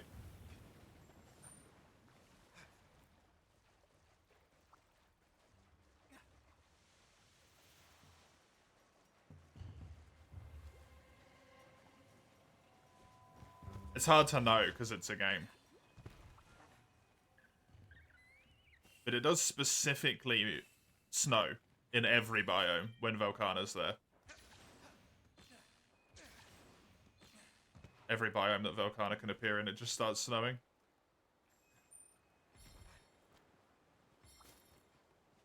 Traditionally gets down to freezing at night. Yeah, yep.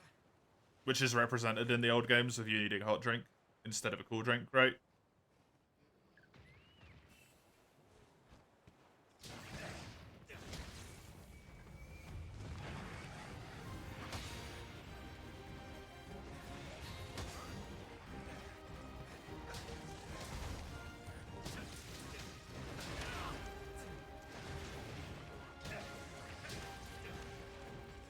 I honestly don't mind that going away too much for the desert specifically. If that becomes a ongoing trend going forwards. Because this game obviously got rid of them completely.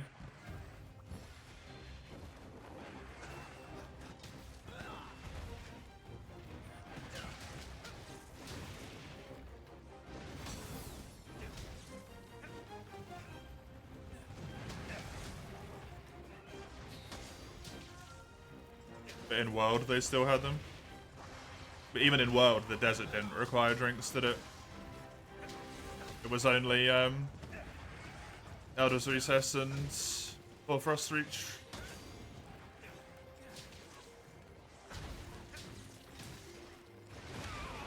Hello, N10, by the way. Good to have you.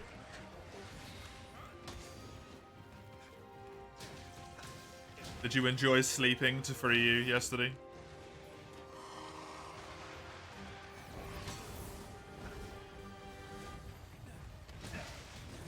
Slap like a baby? Good. Good.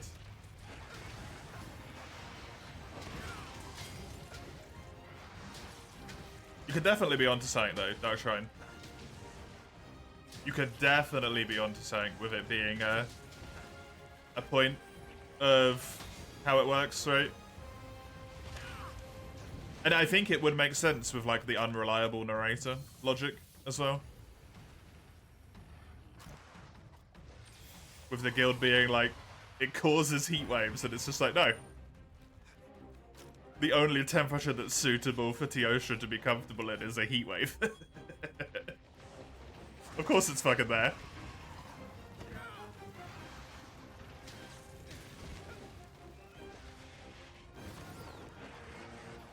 It's a really cool idea. I've never thought about it before. That's really good. Kirin specifically is just a bit of a dodgy example, right? Because it uses lightning in a way that just I don't think even we would be able to understand with our modern logic.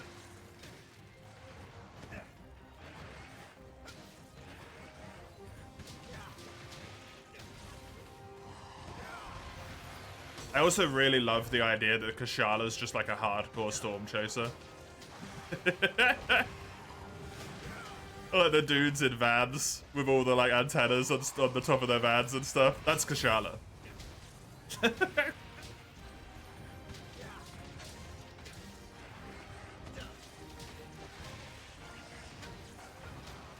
In the Monster Hunter universe.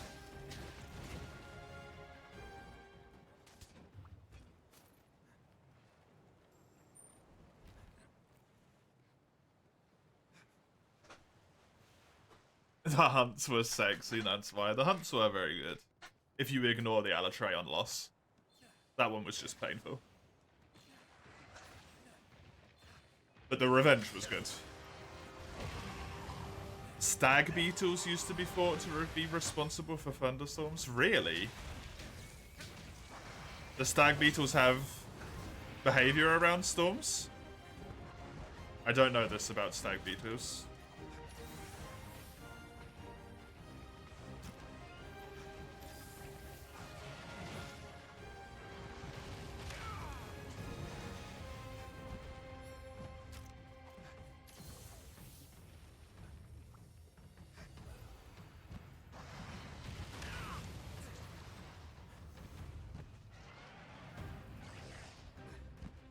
Frogs calling for rain. That one I've heard before, yeah.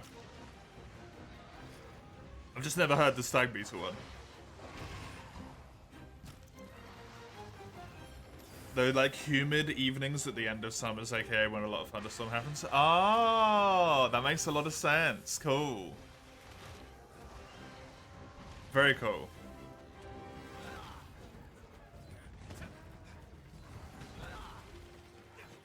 And they like to live high up in trees, the things that are usually hit by lightning. Yeah. Poor stag beetles are getting blamed for lightning and they're just like, fuck, I got hit by lightning, I'm dead.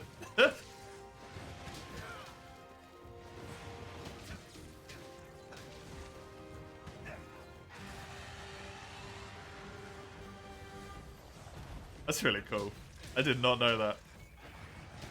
I didn't know the rooster thing either.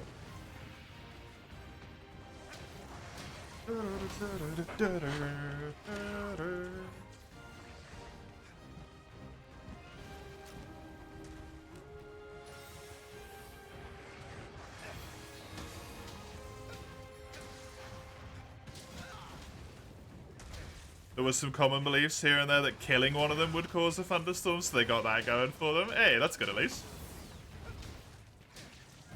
We love a little bit of superstitious ecological protection.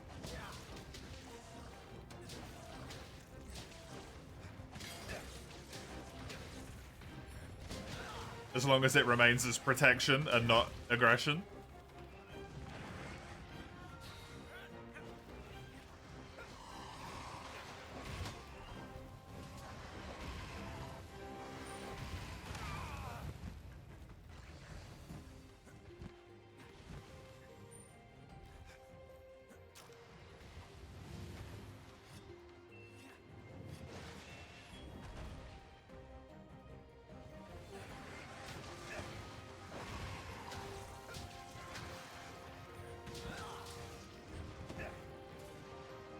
Did I really want to fight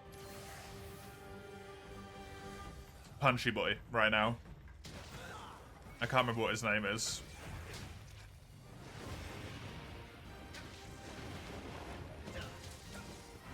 With the idea of the qualifications being Elder Dragon is causing or manipulating natural phenomena. Tio and Nergi aren't the only ones in base world that aren't really elders, yeah. I mean, you could even... Oh, no, he does stick it all over his body, actually.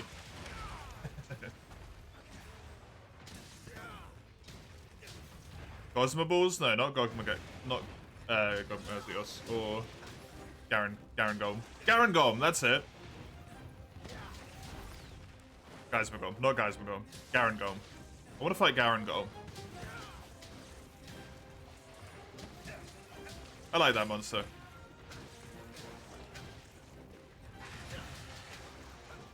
Lil Mac? Isn't that a rapper? Or something? I'm not gonna go out and start punching dudes until...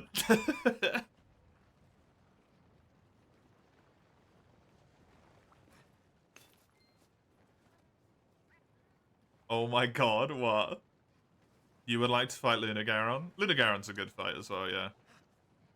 Especially the one that you fight right at the end, where it's got like the really tense music and stuff. That's so wonderfully set up. That's so well done. It's a shame it's set up for a really disappointing fight, but in of itself, the setup is really good.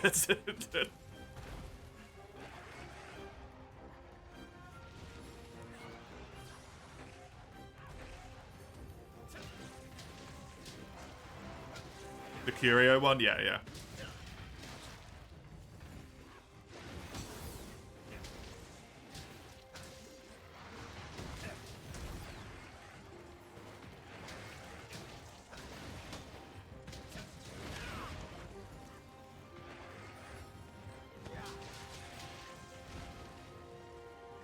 Kirin's Lightning, Vound, Kashala are Effluvia and Wind, respectively. Luna causes forest fires. All Elders. Pointy angry guy? Not an Elder, yeah. I mean, Elder, once again, is also, it's not just for causing, like, ecological phenomenon, right? It's also just, they don't understand it, to some degree as well.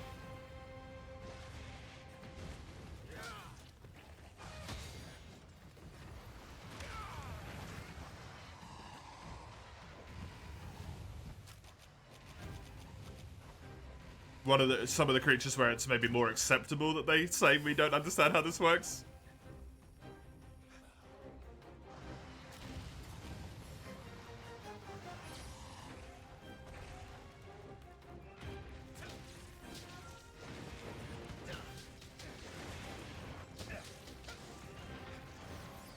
Why can't you catch them in a trap? I mean, you can't catch Eucanlos and Acantor in traps and they're not Elder Dragons. And then some other weaker monsters don't get caught by specific traps, right? Zenoga doesn't get caught by shock traps when he's in his charge state. Some traps just don't work on some monsters. Elder Dragons might just be too strong. Like, they essentially walk into them and immediately break out of them. Oh, Ruby. Isn't based on power or Pickle would be one? Yeah, exactly. Like, it's a very nebulous classification, for sure. Pitfall on Nagakuga, yep. Nagakuga actually has a distinct animation for that, though, which is cool. Like, it jumps out of it, right? But the Pitfall works on Naga when he's enraged, because he's pissed off and not paying as much attention. I love that detail, by the way.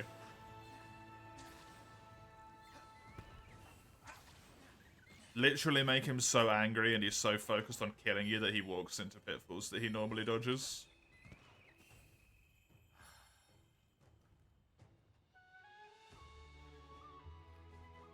Some of those some monsters are too strong, I think is the reason why.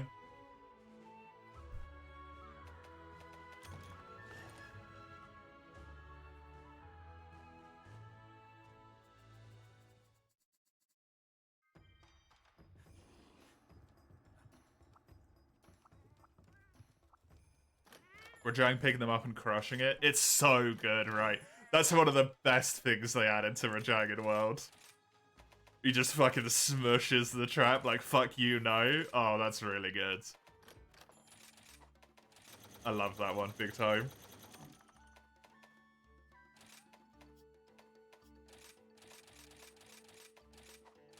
Do wanna try out in World while we're at it. You always talk about how we need to do monsters in World, Eugene, and then whenever I do World multiplayer, you're not there.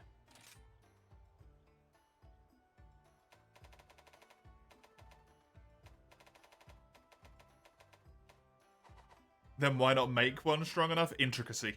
How's it going? Looking for something new or an upgrade? And funding. Budget. Bullshit reasons that you'd get in real life, right? So what can I help you with? Gameplay's the real reason at the end of the day. But if you want to come up with reasons with it, the same bullshit reasons you'd get in real life. The efficiency and time and money we'd have to invest into making a trap that would be able to successfully capture an Elder Dragon is not worth our research funding instead of spending it on how to more effectively make blacksmiths be able to make better armor. Hello. Some bullshit like that. Which quest would you like? When as far as we know, with our current knowledge, there isn't even the potential to be able to capture these monsters in the first place. It's gameplay.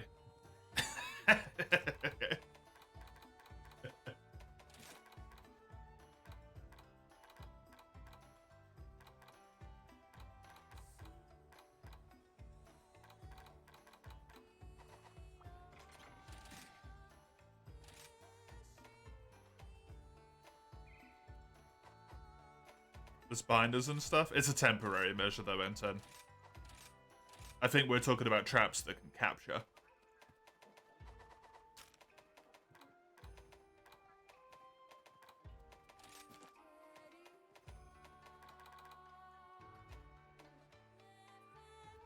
When they can attempt to capture Zorah Magdaros, normal traps have to be carryable. Yes. Yeah, you can't really bring a Lao Shan Lung-sized trap with you, can you?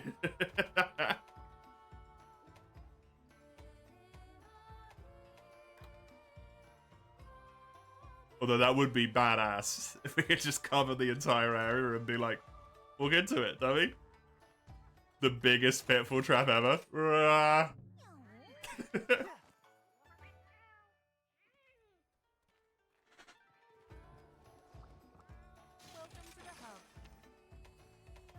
Also, funnily, from a different perspective of looking at it, the reason might not be the traps. And the guild just doesn't want to waste resources on a monster that can't be captured, even if it would help hunters. As Crimmy has rightfully pointed out at a certain point, why do they only allow us to bring a certain amount of Mega Potions? The reason is gameplay, but like, if you think about it from a more overarching perspective, the guild might just be saving its resources, you know? Presumably they get it all when you die.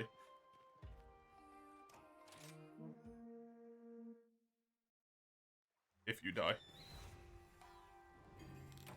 Like, actually die.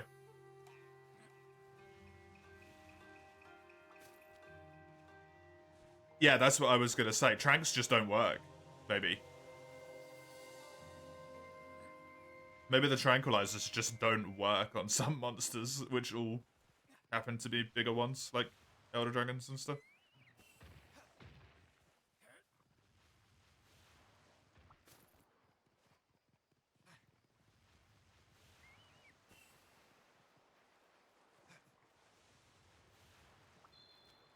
All sorts of weird shit in Monster Hunter.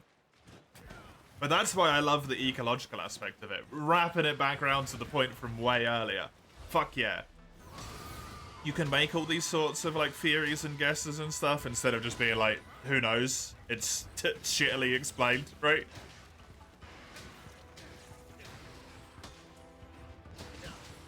You can catch a Pickle. I don't know if Pickle has much in the way of defense, does he? Really? Pickle's like pure offense.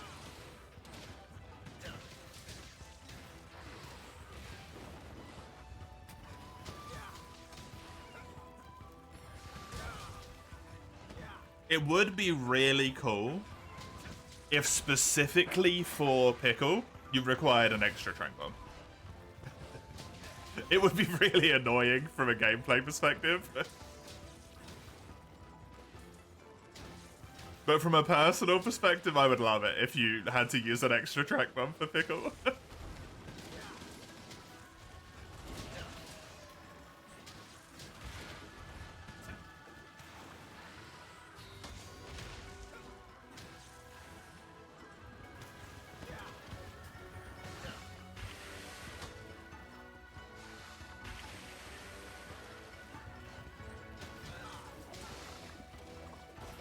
Let's not talk about wilds before we awaken the demons. I know I did it a little bit earlier. I am guilty of that myself.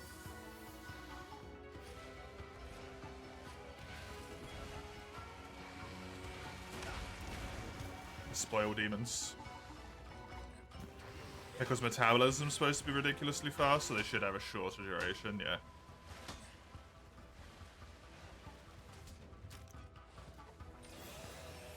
I would imagine, as opposed to like a Mizu hunt or something, for a Pickle hunt, the guild's on pretty close standby, right? So the short duration is enough before the guild can get in and, like, I don't know, give it an IV of sedative or something. Because that's a bit more of a, like, terminal threat.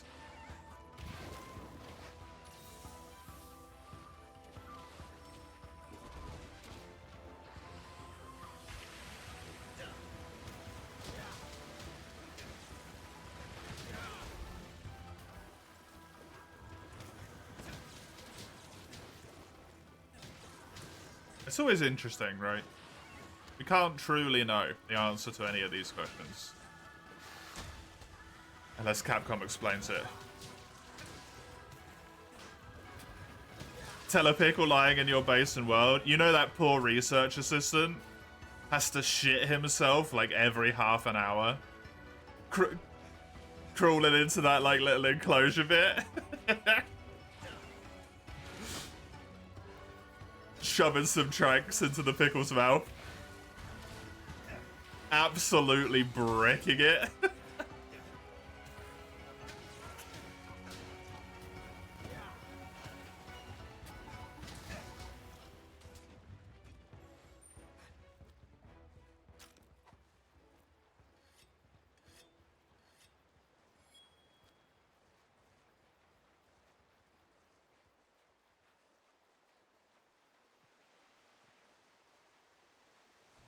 Oh, that modding video, Kumi, was crazy, by the way. I did not know people had got that far with 4U. Like, I knew people could replace textures and stuff, but damn.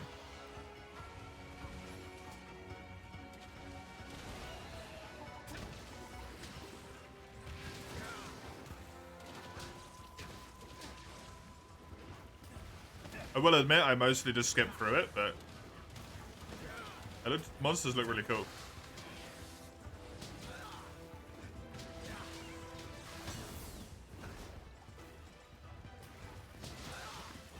I mean, just create textures and custom quests is still, like, impressive to me.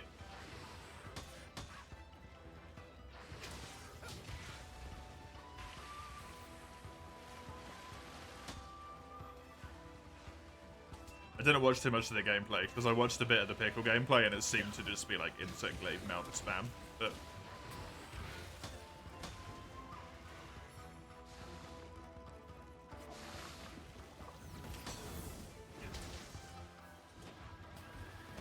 Very cool with the monsters. Very, very cool.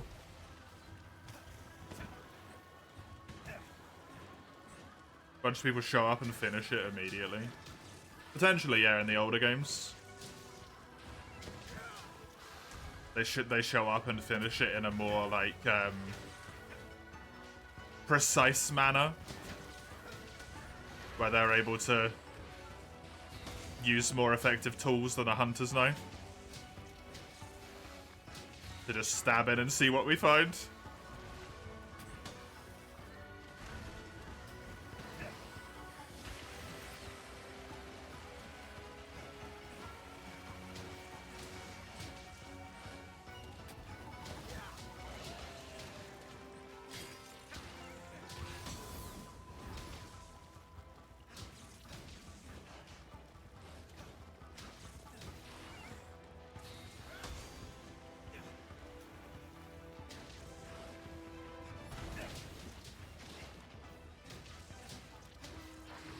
What's that, Summers?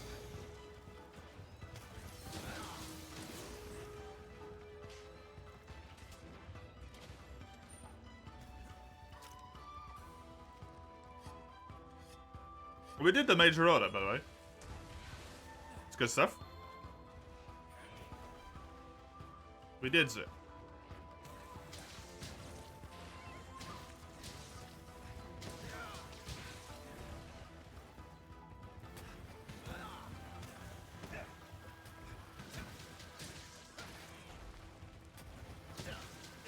I think that was a back break, not a claw.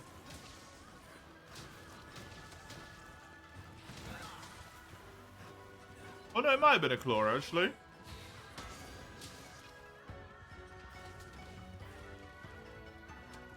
Is the back's not broken?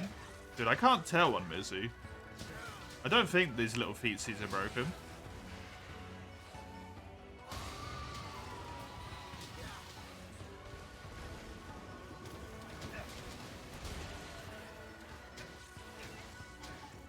I also have absolutely no fucking idea what did break.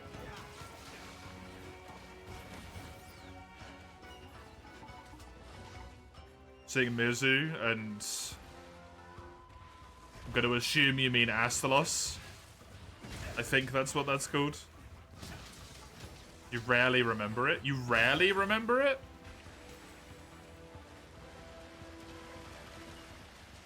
Really? Astalos was like a big standout for a lot of people in Sunbreak. Or do you mean you really remember it, maybe? Potentially.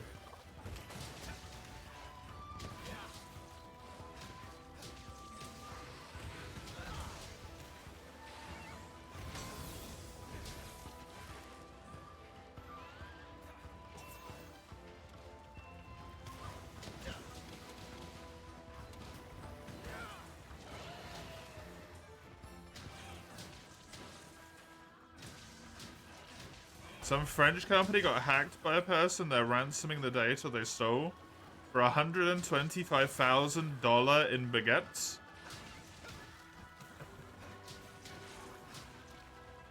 All at once?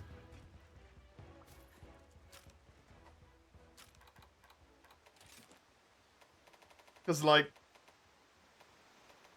what a waste. You can't use $125,000 of baguettes all at once. It is 10% better to capture. Okay, cool. He really likes bread. It doesn't matter how much you like bread. You can't eat it all that quickly.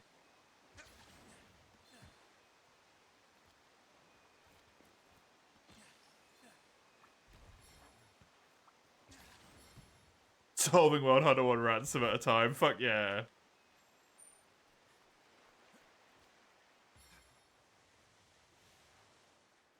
You rarely think about him being in Rise. Your subconscious immediately grabs GU and nothing else when it comes to him. Oh, okay, fair enough.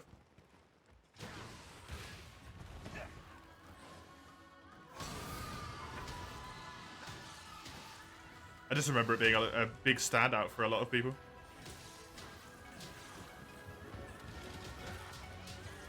Espy and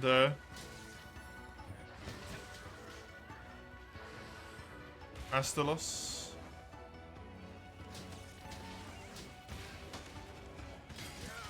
The demand is that they're distributed to homeless people and foods. That's really good. That would be really good, yeah.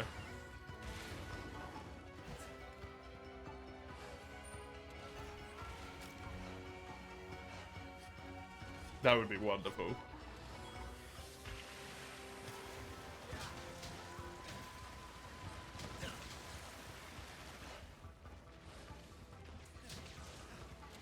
Especially if it's like a shitty company.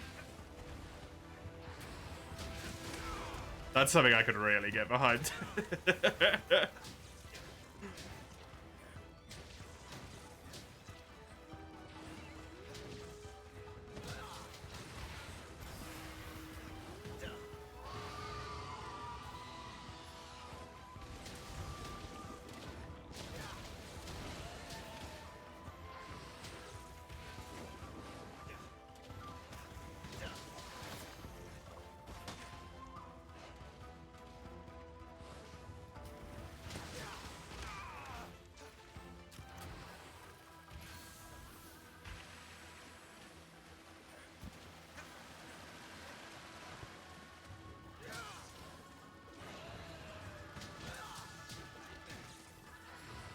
Yeah, it would, right?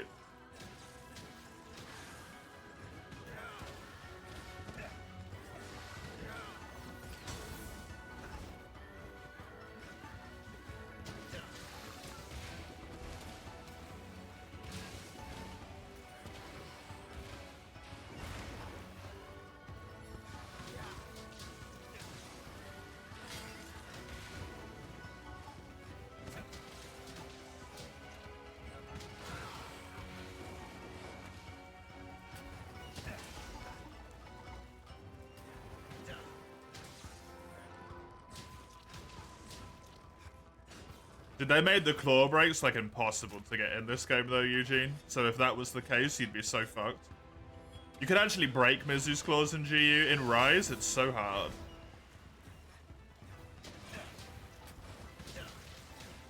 You're looking forward to the day people actually figure out how to edit Monster and Hunter movesets like GU? Oh, that would be wild.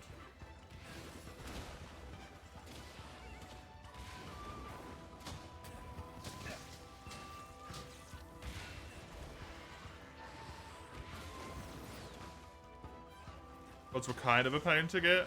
They were kind of, yeah, but they weren't as bad, I don't think, as they were here.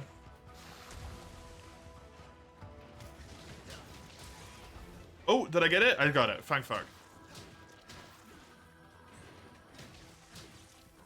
Jesus Christ, that's difficult.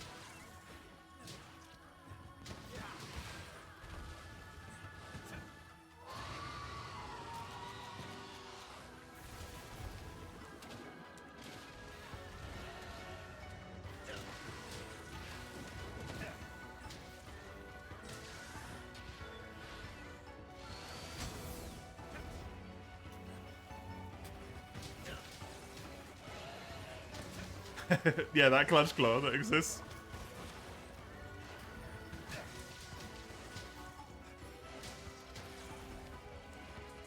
Nice, both claws. Do I want to try and nick this tail as well? Do I risk him dying? Probably not.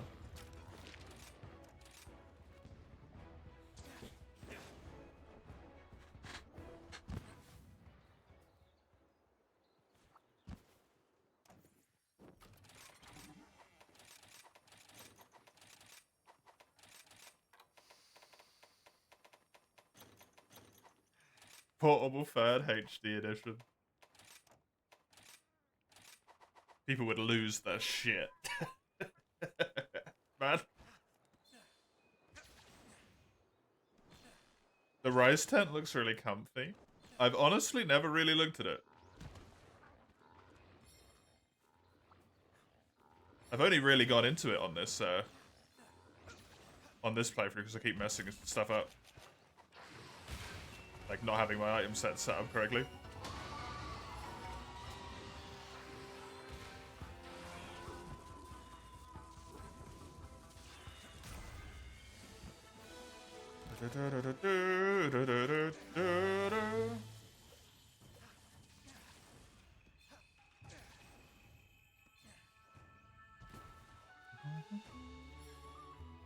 The animation cancel, yeah, where it hit the trap. Just immediate.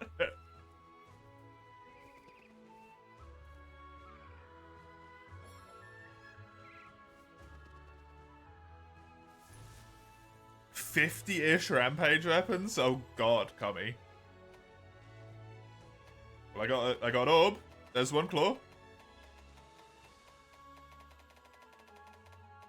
Didn't get any from the capture, but that is enough.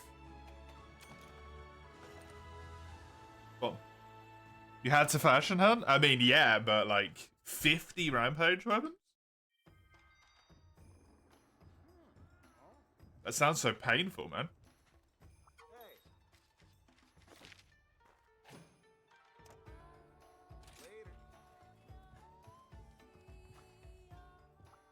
Pre-Sunbreak, you had 11 pages of layered. Holy shit. How's it going? Well done.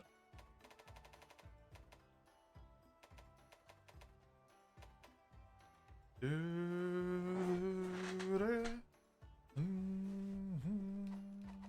luck out there.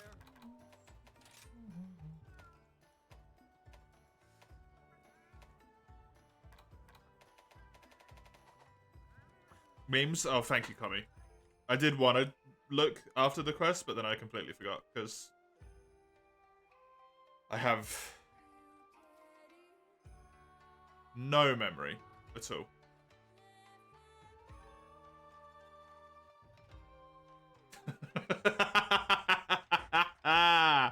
Yes, Kami!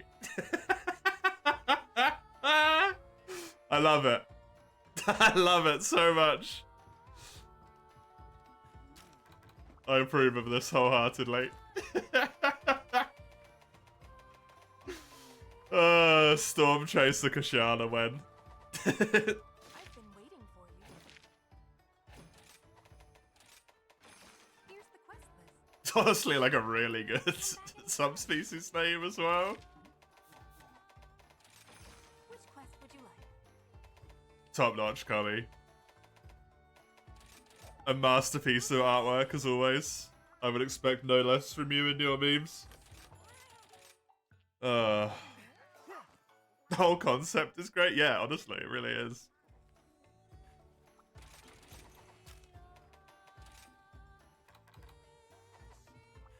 I'm just gonna run to the loot real quick. I'll be right back. Just a moment.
Hello.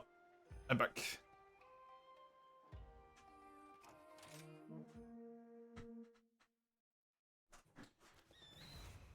Oh, righty. Somnicamp.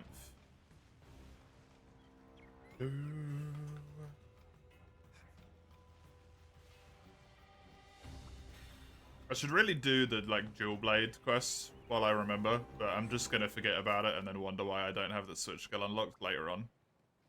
And then get annoyed at myself. This is the way of things. This is the way life is.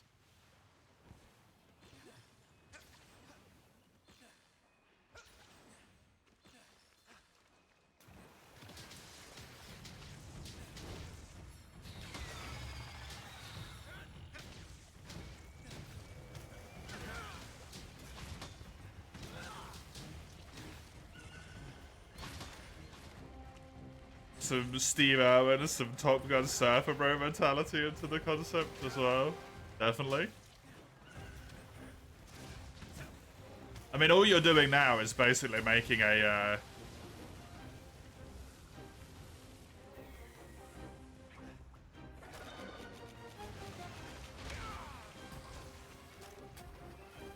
what's it called? Oh, why has it left me? A dating game lineup.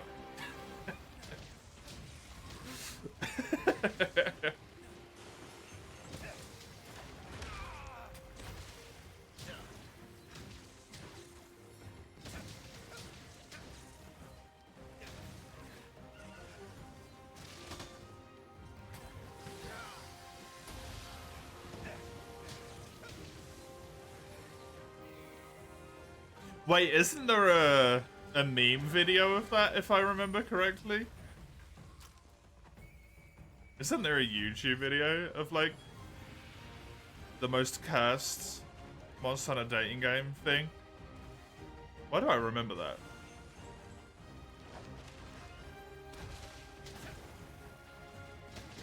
It's got like a Zenoga and a Kezu.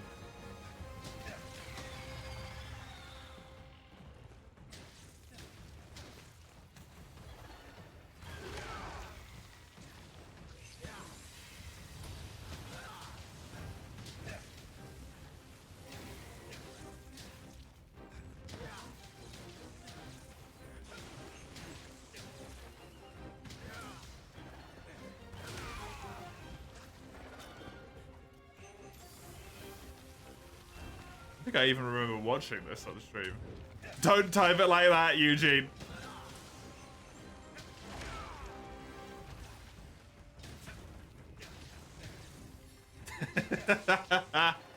True, Tommy. True.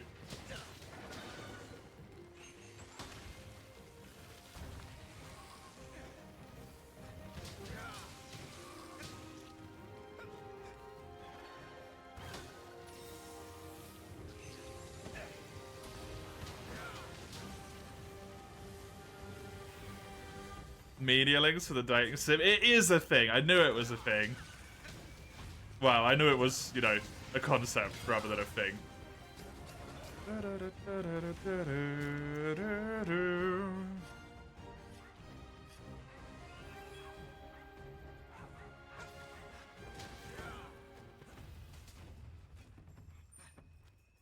Dude, why did they make the volcano in the desert music so good? And all of the other music so whatever. How did they do that? They put all of their power into these two tracks, man.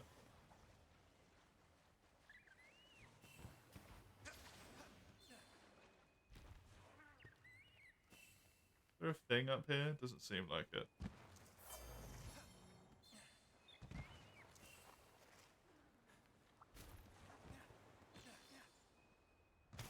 I'm glad I remember that correctly. It was the surfer dude comment. Because I feel like the Zenoga's like a surfer dude in that. Or at least has that kind of look.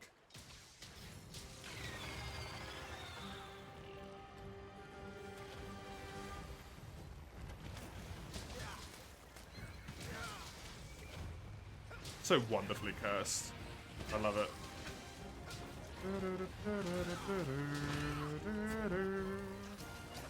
Oh, my red health actually survived a hit.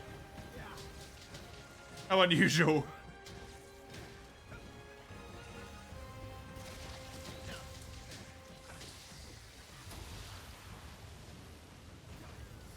Thank you.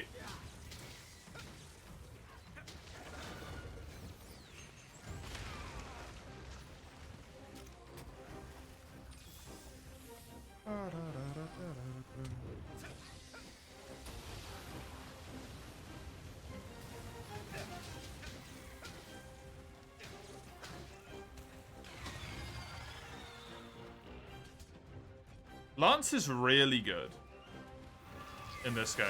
I know I keep saying that, but the fact that I'm in high rank and I can block attacks without any guard, without guard up, and I'm not just getting like absolutely fucking murdered is insane.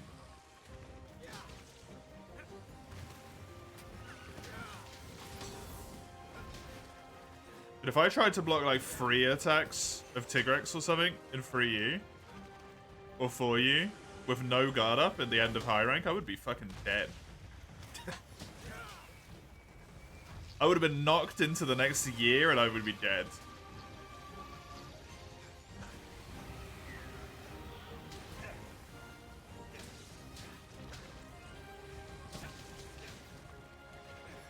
Lance is wild in this game.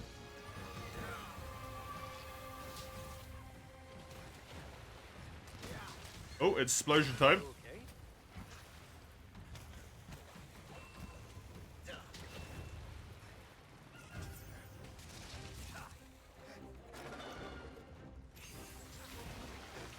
This one probably doesn't have healing then, right? I think that's the difference between the two of them.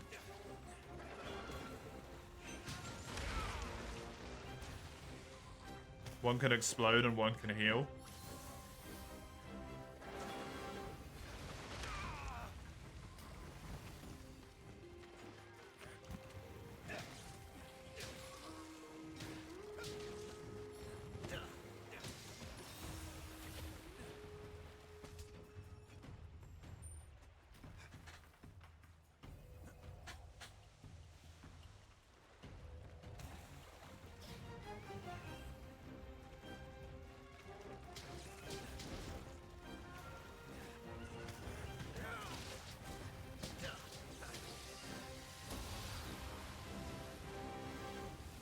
Or it's Steve Irwin or Surfer Bro, both are just Australian. No, Surfer Bro's got a different attitude. It's just Australian Storm Chaser Kushala.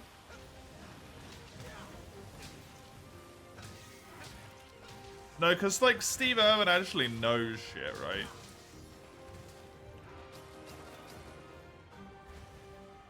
The Surfer Bro, like, knows stuff, but just...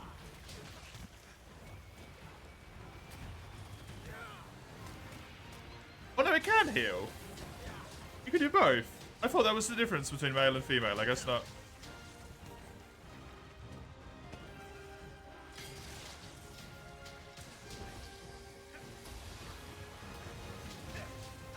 The amount of frustration you had with Somnicamp spamming sleep rims, you never realized you could wire bug over them.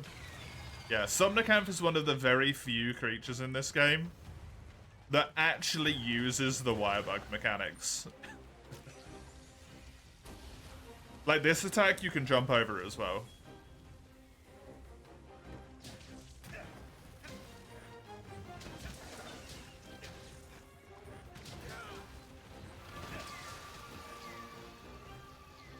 Like, Somnicamp is one of the only monsters where they didn't forget about the fact that their own wire bug mechanic exists. And you can use it to jump attacks. It's like this and Amatsu, that's it.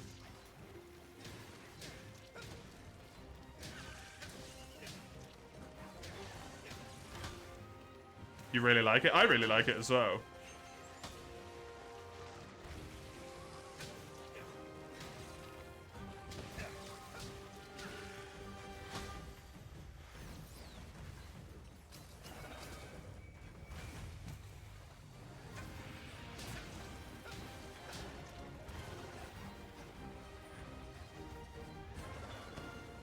Just for insect glaive jumps and for you to dodge certain attacks. Yeah, I do it in World with insect glaive also.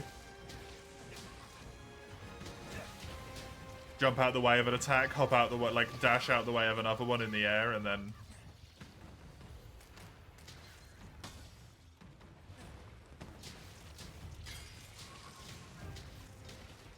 keep on going with me, life.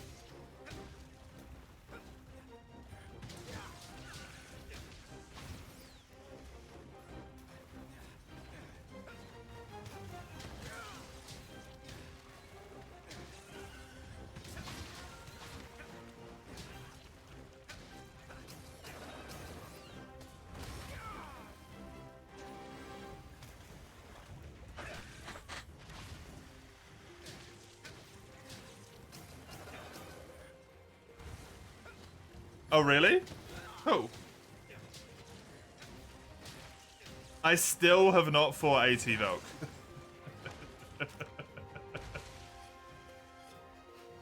I still haven't done it.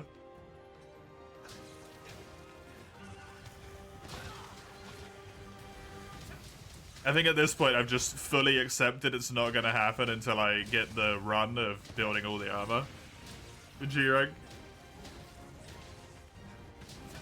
And then it will probably happen at that point.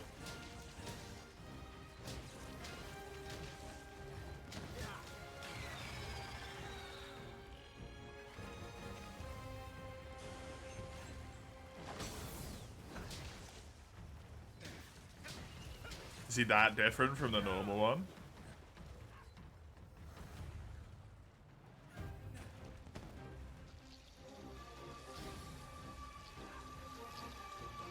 It's probably about as different as any of the ATs are. I think the AT Volcana just gets a lot of extra damage.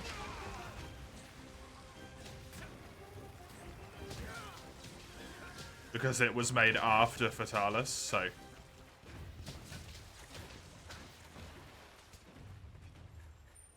It's got that level of, like, damage capability, you know? I truly don't know.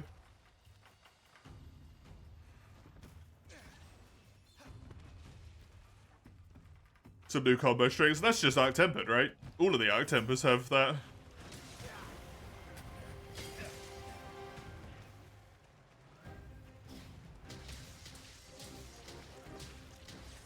People just talk about AT Valk a lot more than they talk about any other of the ATs.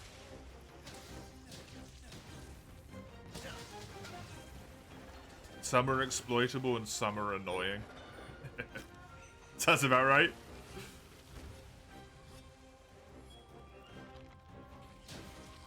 It's just normal AT business. I think the real reason why people talk about AT Valk so much, Eugene, is his armor's really powerful.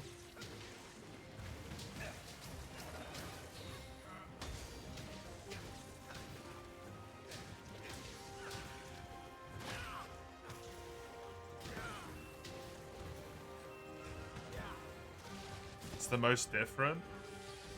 A bunch of attack variations, a couple new attacks. That Elder Aura gives her massive attack and damage resistance buffs.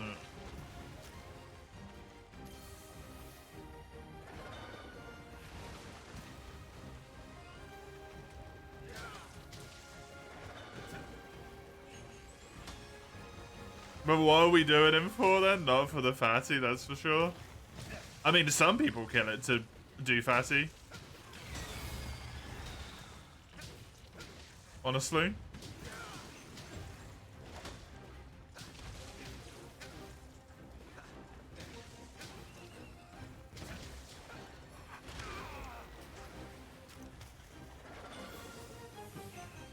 If I remember correctly, I remember one of the people I know killed AT Velk to do Alatreon with Greatsword.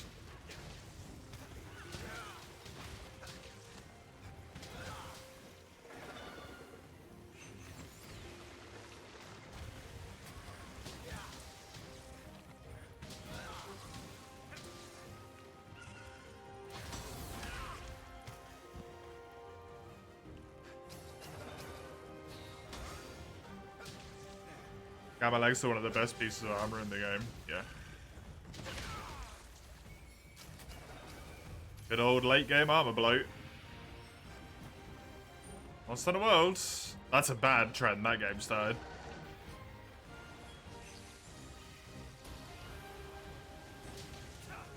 Title update stuff being busted.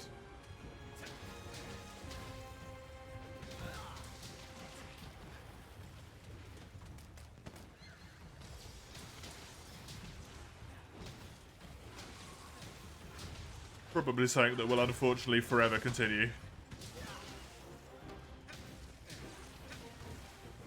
The you, personally, Monster Hunter Grind was always for killing something with it afterwards, which kept you going. I like to have my set complete and then to do all the quests. Like that's the purpose for me, is doing all of the quests. But some people just enjoy playing for the sake of playing, right? Like, because whenever they finish their grind, they'll just come up with a new one, just because they want to keep playing.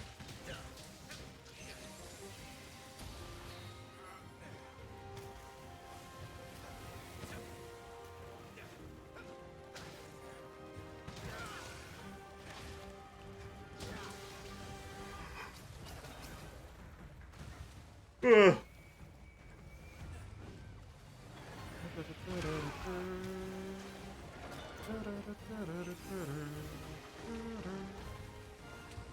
You beat all of the hard fights, dropped the weapon, moved on to a new one.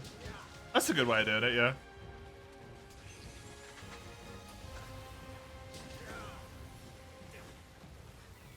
You realize that about yourself? There's nothing to really do the grind for. You lose a lot of motivation. Yeah, I do as well. I'm with you.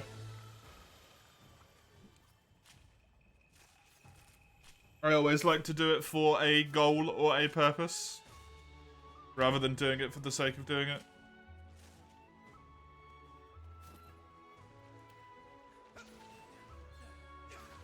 That's why I have my like weapon thing in every game now, which I'm really happy about having. Well, like the first character I play for a game with, I'll build all of the dual blades.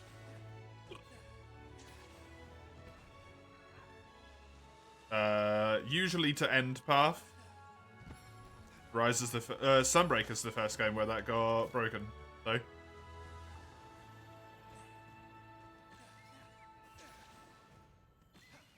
Because fuck all of those anomaly materials to upgrade them to end path. You can go to hell.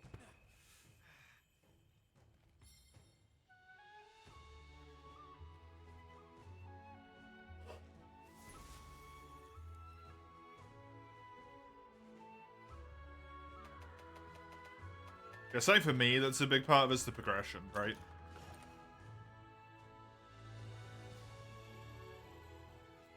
Which is similar-ish. You want to be grinding for something to be killed afterwards, because it's the progression of it. You're moving towards something. Special quest has come in for you. Here's the quest list.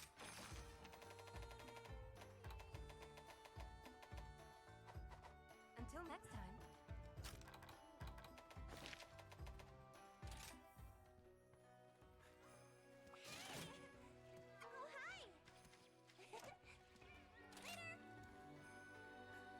Am I doing HR 100 before Master Rank? Yes, I am. What do you need? No problem. I am indeed.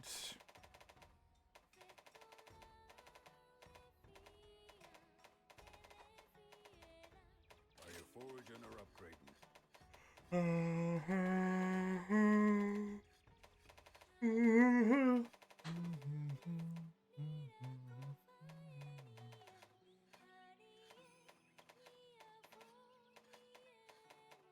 Did I have a fire tree as well? Yeah.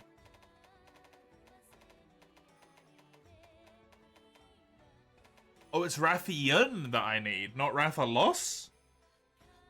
I just put Wrath. Hurry. There's plenty of time. That makes a lot more sense now. Just looked at it again now and I was like, that just says Wrath. That probably means this.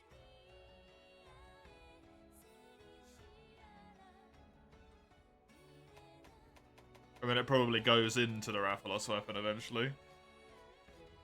Or something.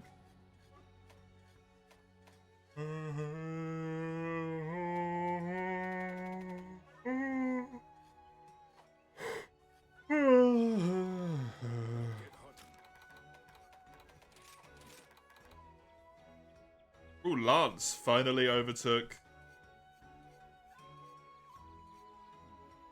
Switch Axe.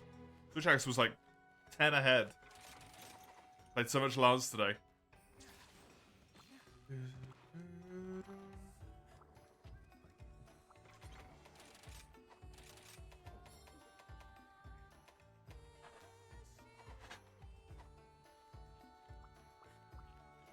Lance is sexy. Lance is very good in this game. Welcome. It is mad good in this game.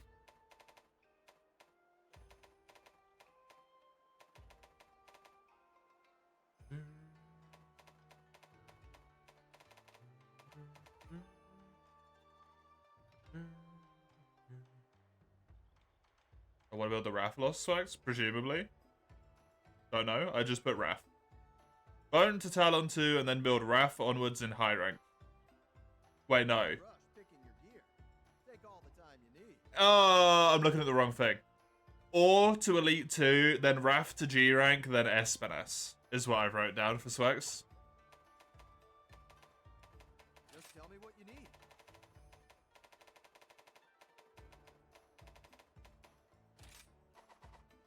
luck out there? Oh my god, I'm sorry for the yawning, Christ. Quest has been added. Come back anytime. Endless barrage of yours. Whew.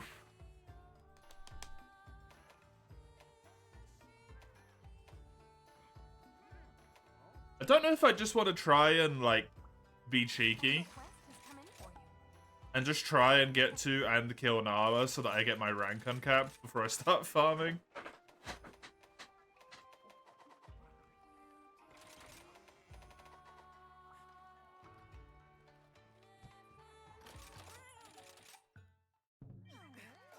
You don't have it? How dare you, Eugene?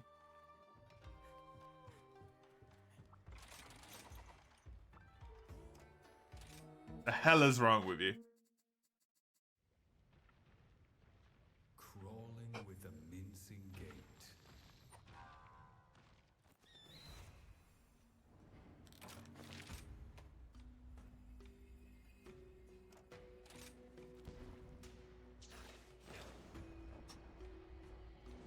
I'm gonna go up another rank today.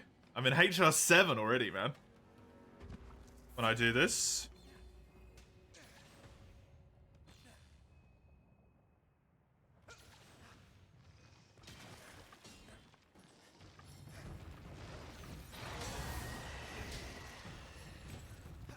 HR friggin' 7.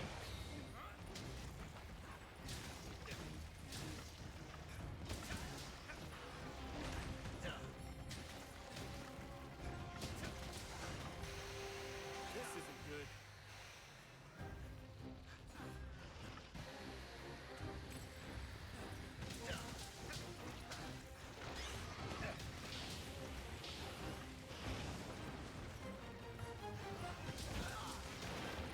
That's the end of,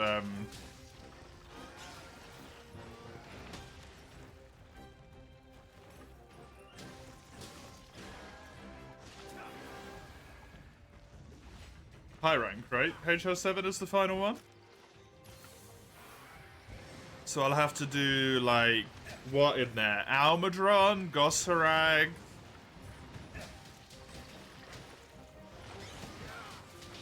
Maybe Rajang.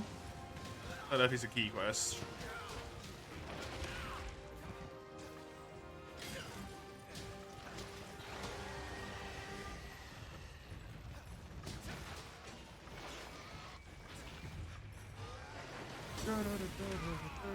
Cool, can't block that with that one. Good to know.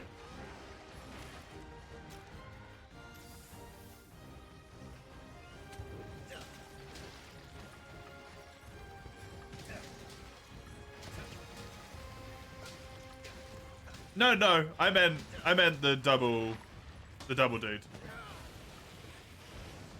Garen Golem. That's who I meant.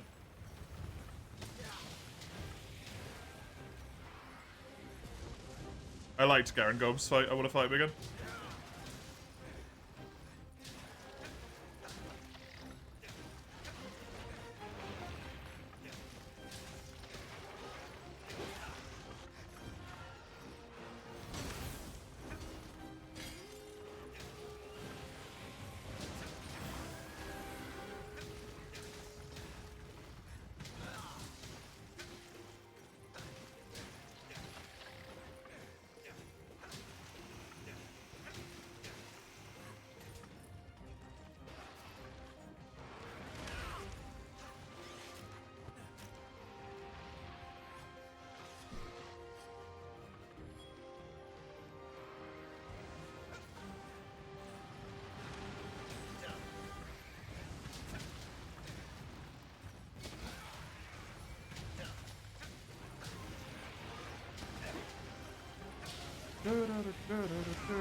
This one is also a cool idea. I like there being another spider.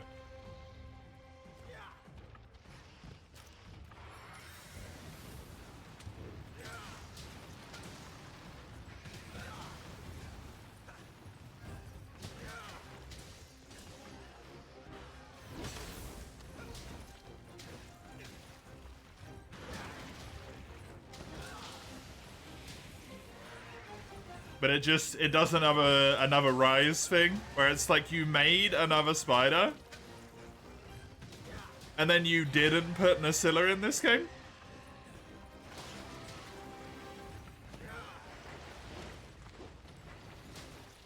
What the fuck?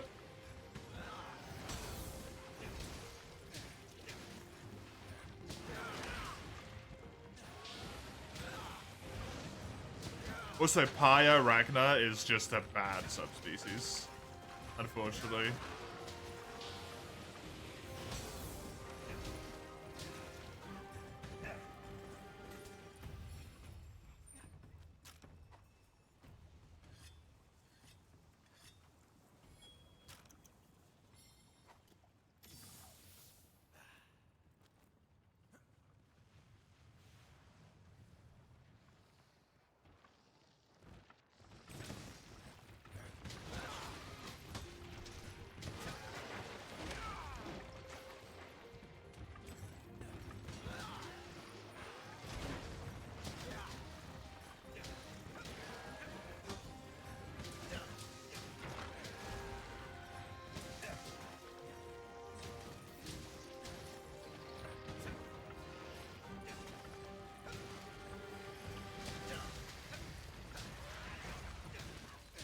The spiders are underrepresented? Yeah, definitely. We also need a scorpion. We need a mainline scorpion. Man. In terms of underrepresented things, like a millipede and stuff like that as well, right?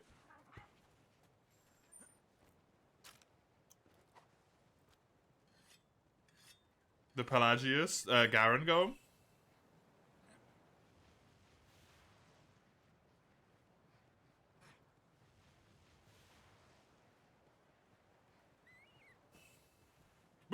We do have more monkeys, yeah.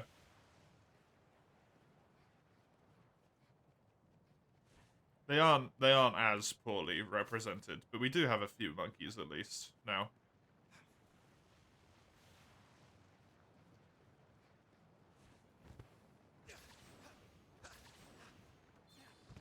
Pisces could suck your ass though. I really don't think the ones in World are that bad. Personally.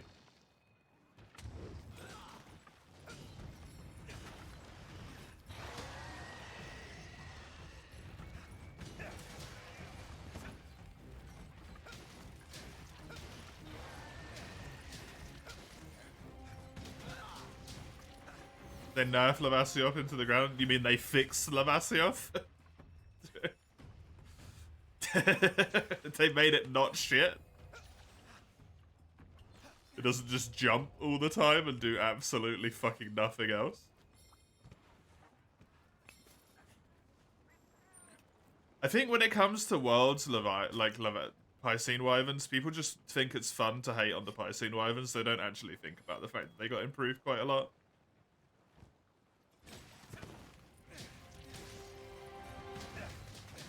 Ha! No, I didn't actually. I never used this Swax's stick-on thing.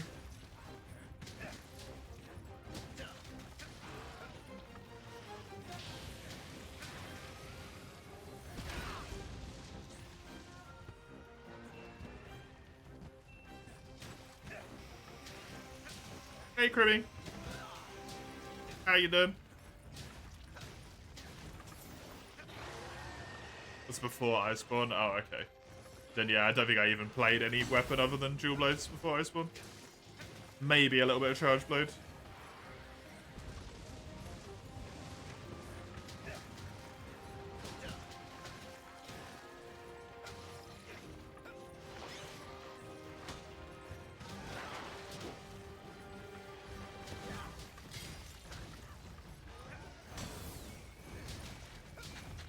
World made you start with Dual Blades? You never played it before yet? Raka Kanaki? Is this what you look like, Kribby?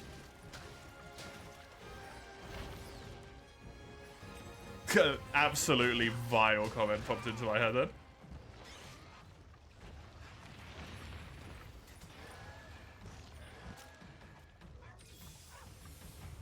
Lavasios' annoyance was always the hardening shell. See, I find that so funny. Because,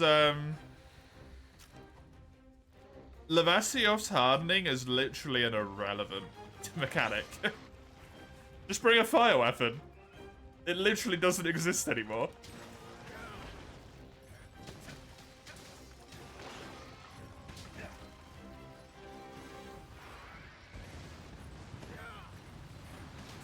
Yeah, everyone loves Lavasios' hardening mechanic.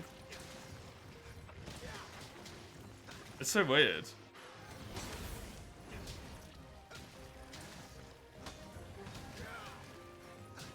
And I bet everyone would have loved it if that was on Lavasios as well.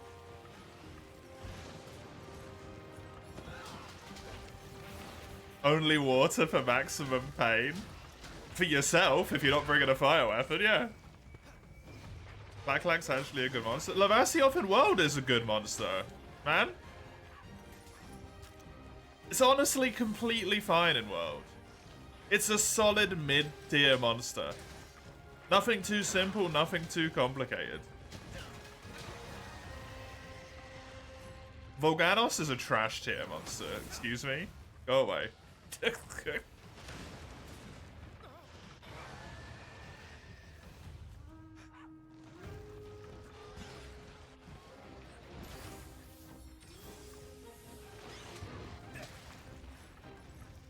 You playing crit element dual blades? Fire's still decent.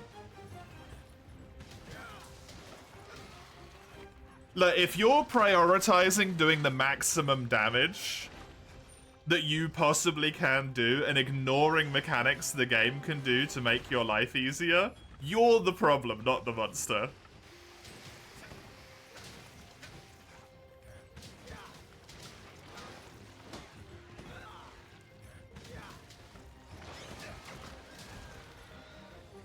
We use Mind's Eye? Yeah, use Mind's Eye.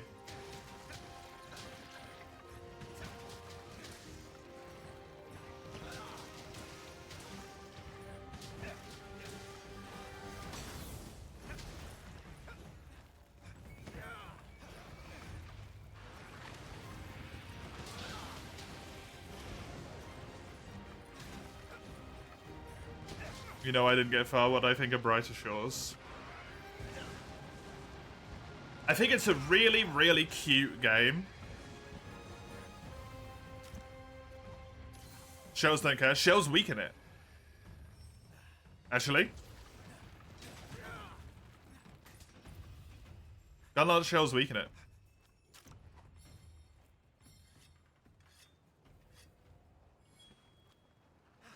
Because they do fire damage. I think it's a really cute game for me. But I don't think it's the game I want to play, you know? And I started playing it a bit this morning. But then I actually had to stop playing it because it just made me want to play RuneScape. It doesn't have, like, the information that I want. But you can feel every ounce of love that they put into that game, right? The animations are gorgeous. The locales are amazing. I love the way you explore with the little tile-based map and stuff. It's so good.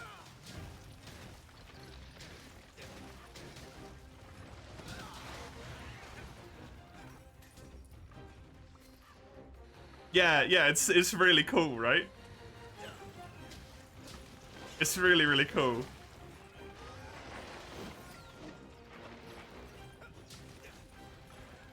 When is Free You again? At some point. Is the answer to that question? Are the monsters in World a lot smaller than the other games? It's the opposite, Darkshrine. The monsters in World are massive compared to other games.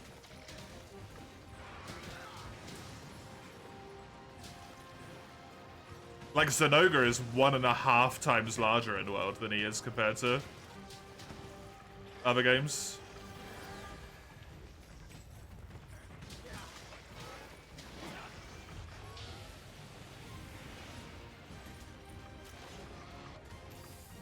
He's like the worst example, but yeah.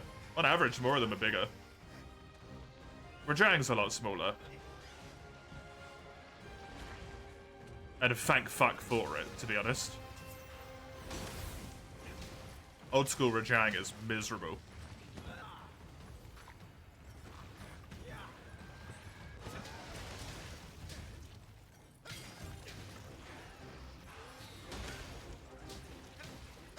Yeah, now I've got a different problem, Crimmy. Because I played Brighter Shores, I now have an issue of, do I continue OSRS?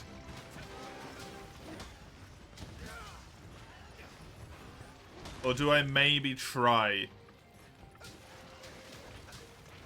RuneScape 3?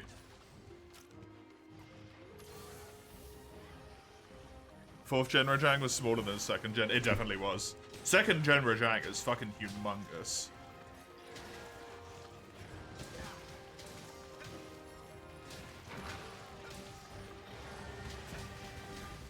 Oh, compared to Rise, they might be different. Darkshrine. But to every game prior, they're smaller than a lot of monsters. It might also be a perspective thing, though. Don't know.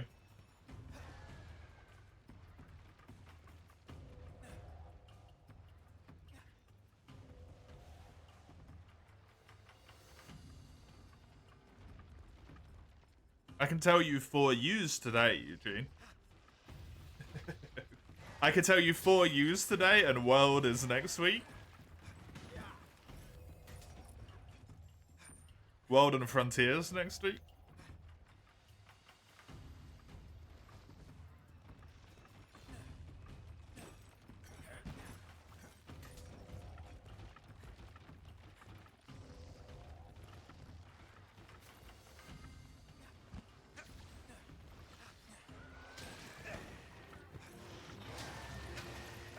You're saying a mid-high end for you because you're soloing, yeah. A little bit below the endgame G rank where we're at.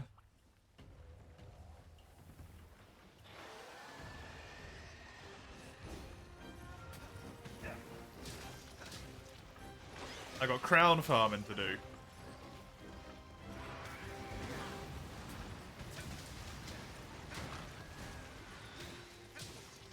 I hope we get some peeps in before you.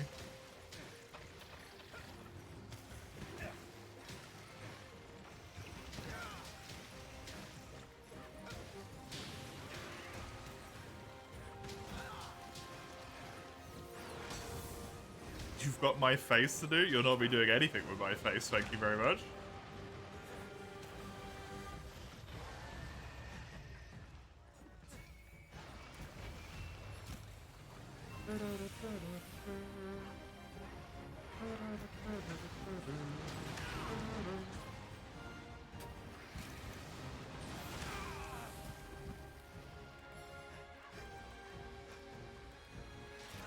You read it's getting an episode 5 before release, and you're curious to what new skills it will add? Yeah, that seems cool. That's like the thing that I see, That's the thing with that game that interests me the most, kind of.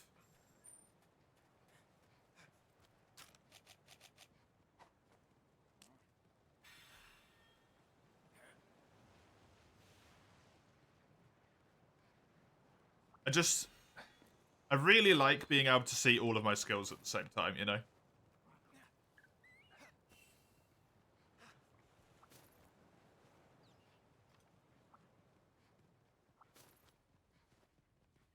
And I like to actually see what effects they have, which I think is something that game is,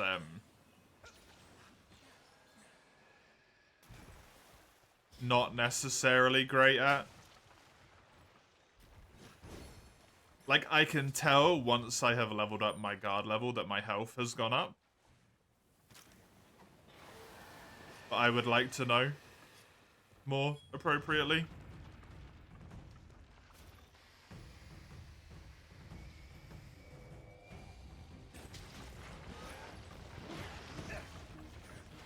Because I know, to some extent in RuneScape, right, when you level up, when I level up my health is going to go up by 1 level. When I level up my prayer goes up by 1 level. Attack and defense and that stuff are a little bit dodgy in that regard, but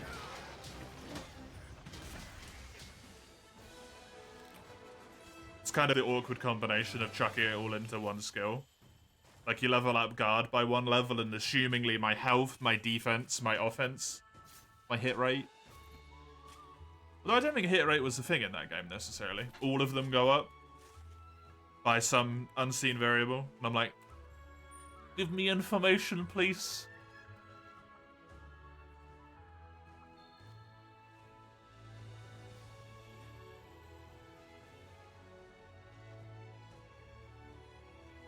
Every episode has its own combat skill, yeah.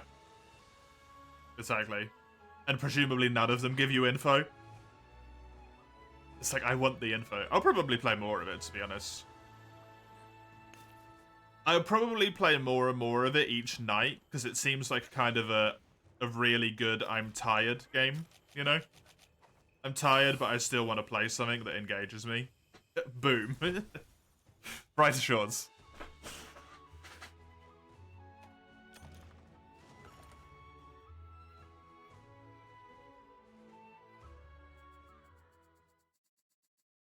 Oh, really?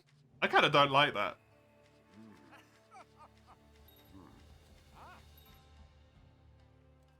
Hey there.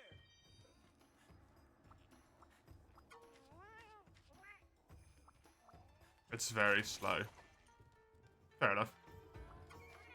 It's not my type of thing. I like to do stuff myself, because I am, awkward.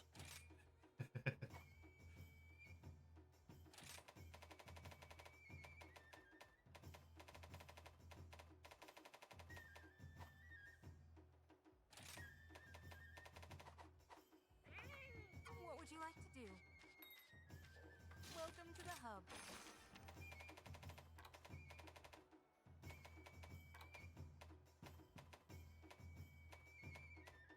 Oh yeah, Diablos. Oh yeah, Magnum Harlow. See you later then. Level 500 is 1.8 billion experience. That's more than RuneScape, right? I got everything you need. I think. So what can I help you with? Can't remember though.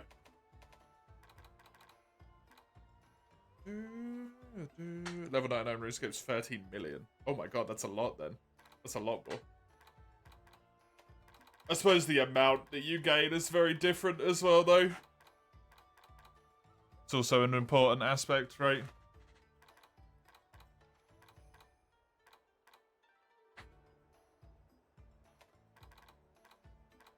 Powerful equipment is important, but you want to look good in battle too, right? Sometimes it's hard to choose.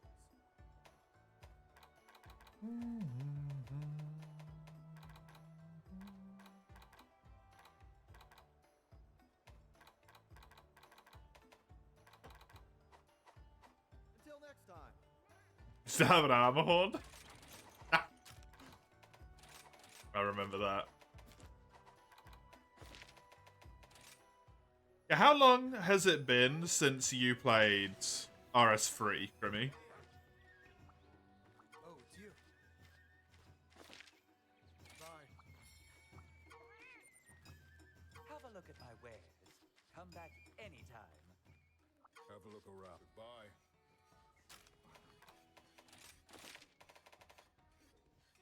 A long while? Okay. You wouldn't really be able to speak on its state as a current game then?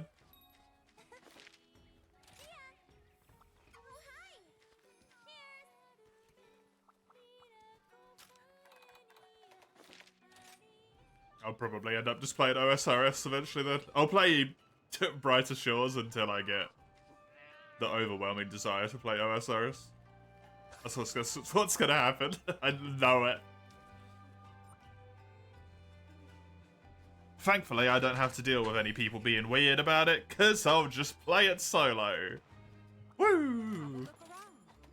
Have a look. What's an MMO? I don't know. Don't talk to me.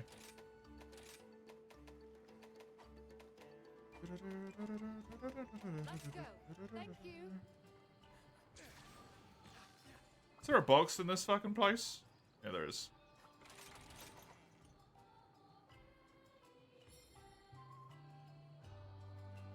You're the number one and only Mr. Hoaxer, but yesterday you saw Zenzima at number 91.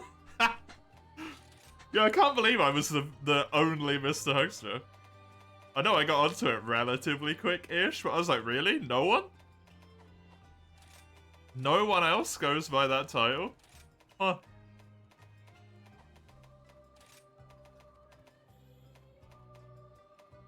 Am unique or something. I don't know.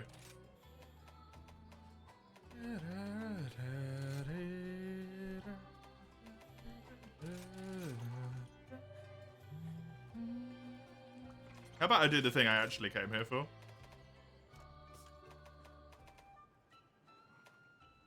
$95 Mandragora is probably good enough. Welcome to our trade ship.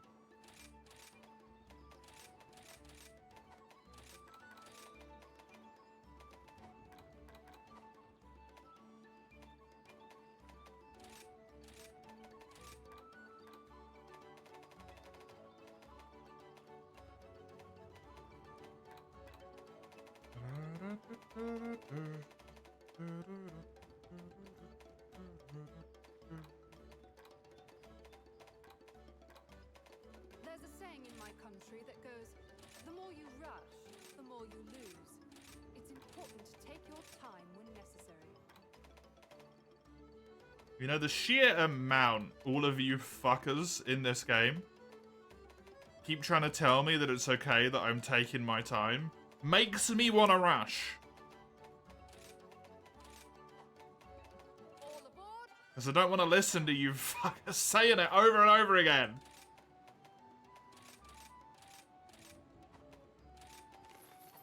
Bye-bye! What even is Zezima? Zezima?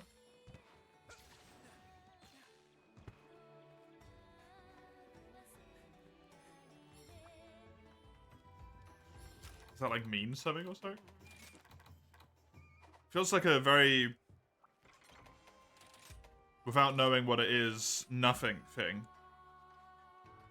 The longest time he was ranked number 1 on the RuneScape leaderboard. No, dude, I genuinely know nothing about RuneScape. I actively, if I can find a rock in any community that I can put myself under, I will.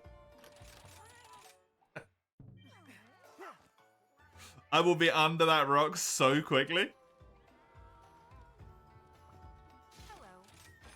These are the available quests.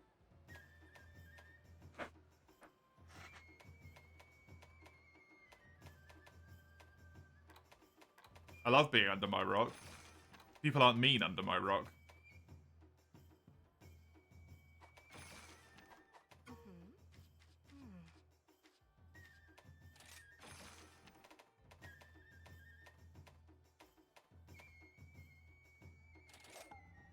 I wish you luck.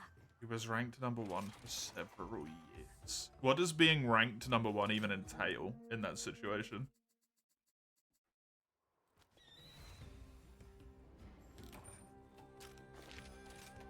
Like experience or something?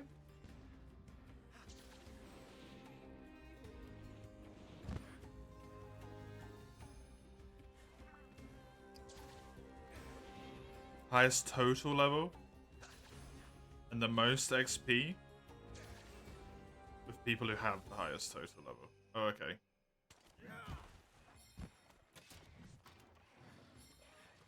Did they get overtaken, or did the experience just, like, stop counting?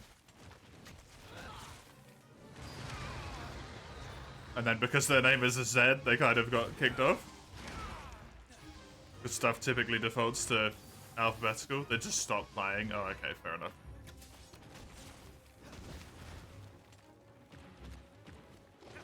Credit to them. No, that's cool.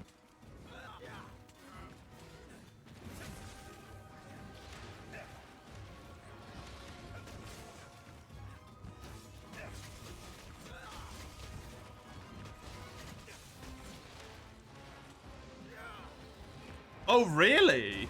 Oh, that's good. That's nice. It's always really poopy when stuff like defaults to alphabetical.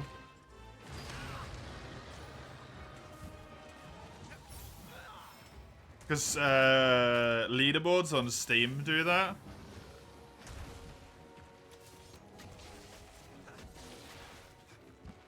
I check in on the Fury hitless leaderboard every now and then just to see how people are doing. And there used to only be one person who had got no hits. But now there's a whole bunch of them, and the person who got it first just isn't at #1 anymore. Because their name doesn't begin with like an A.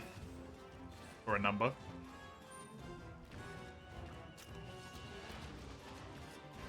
One, the total level. Two, the total experience. And three, yeah, the order achieved. That's cool.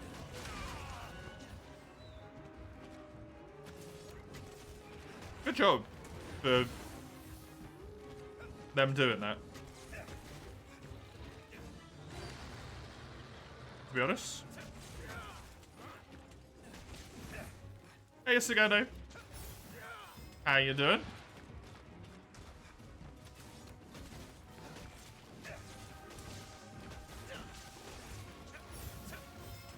Hey! Oh no. Toru? Furu? Welcome. I apologize if I've butchered your name. Thank you for the follow. I appreciate it. For you, that's also possible.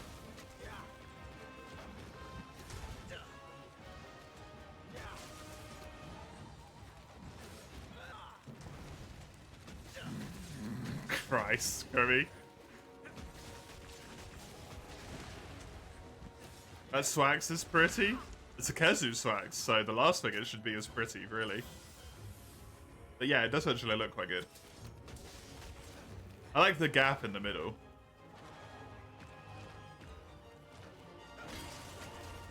It feels appropriately, like, mechanically appropriate for a Switch X. To have a gap like that.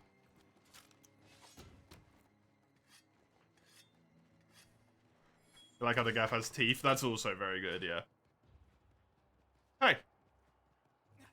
How you doing?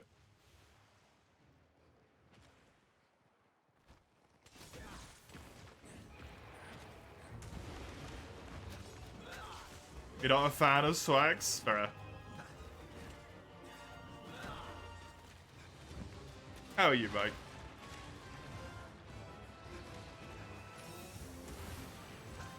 I wasn't a fan of Swax really until 5th gen either, so I can understand that sentiment.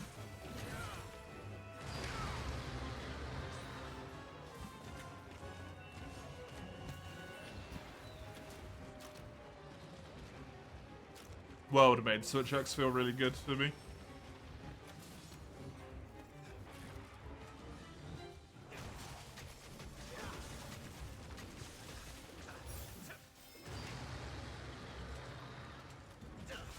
You like Swax and GU, but pre-5th gen is odd. It really is. I mean, it's Reload Sword, right?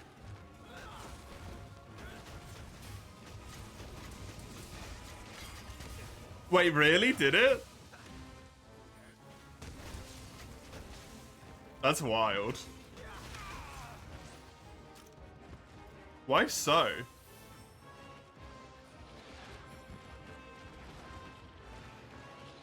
I wonder. I assume the distance to the left is shorter. One of the things changed in Ice. Cool. Left is shorter, yeah. I wonder if it's because that's what the weapon is. Because you hold it slightly to the left.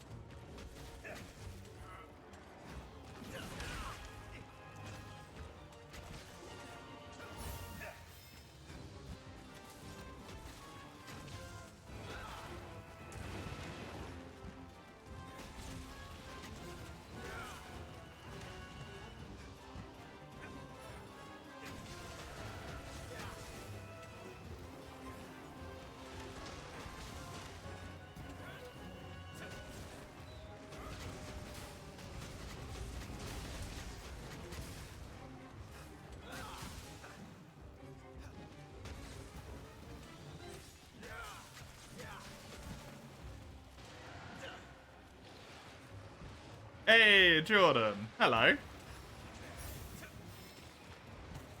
How are you? Always nice to see you.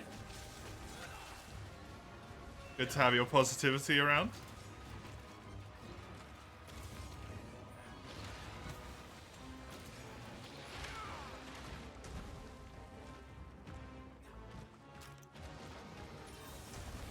You recently tried a mod for Super Mario 64.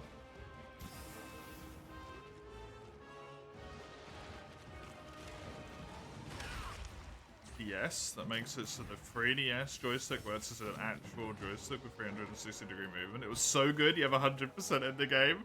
Oh, hell yeah. Dude, Super Mario 64 is a hell of a game.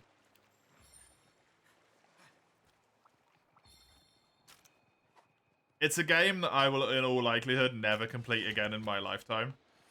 But I completed it once, so that's good enough for me.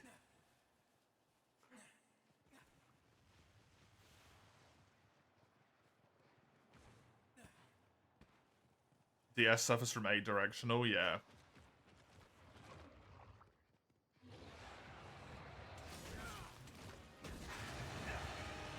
Sunshine is my big game.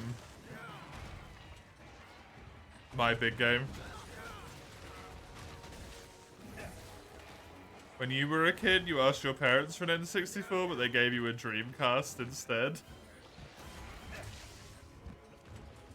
Exactly the same thing, right? It's a games console.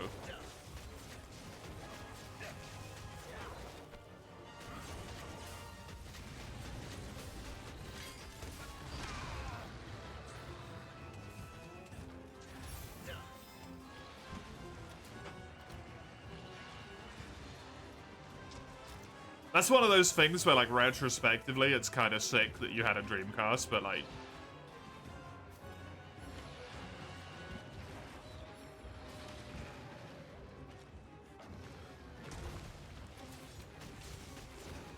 Your dad heard the Dreamcast was 128, so he thought it was better. Aww.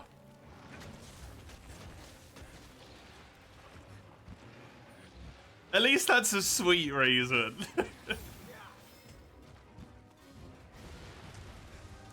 Even though, like, maybe listen to what they asked for.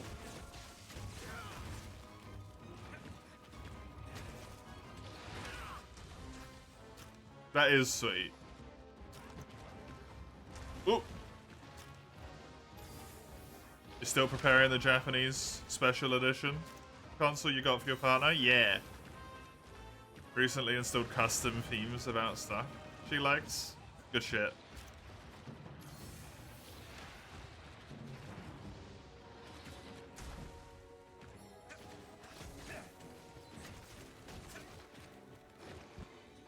Very good.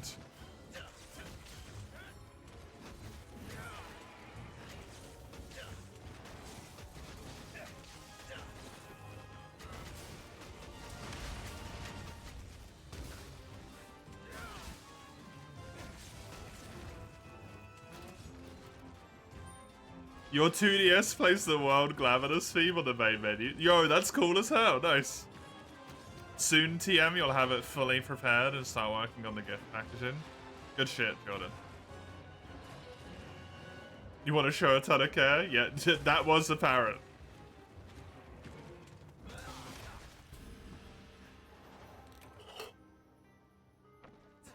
They called it the 64 since other systems were on 32, yeah.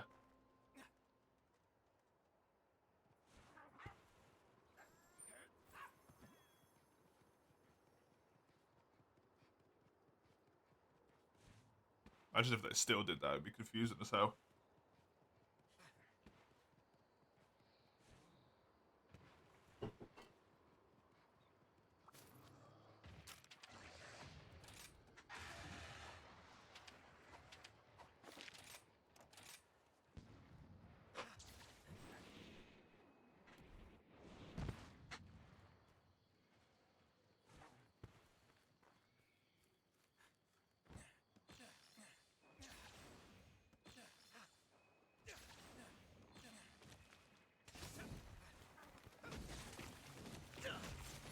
Man, there were so many cool games because of the creative limitations that existed back then.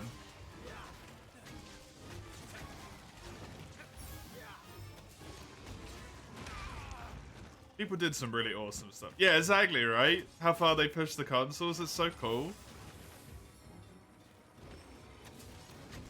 Whereas now we have like all the computing power in the world, yet somehow every game fucking lags on consoles. It's so sad, right?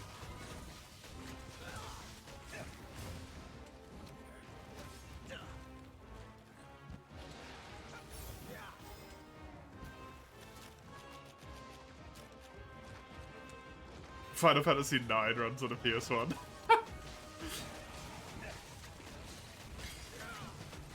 It's crazy how long Final Fantasy has existed for as a franchise, honestly.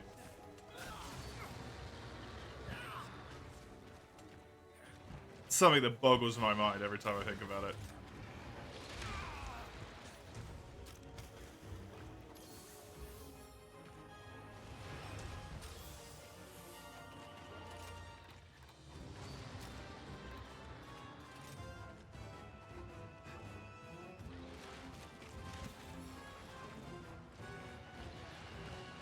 Fire Emblem's also on the Famicom.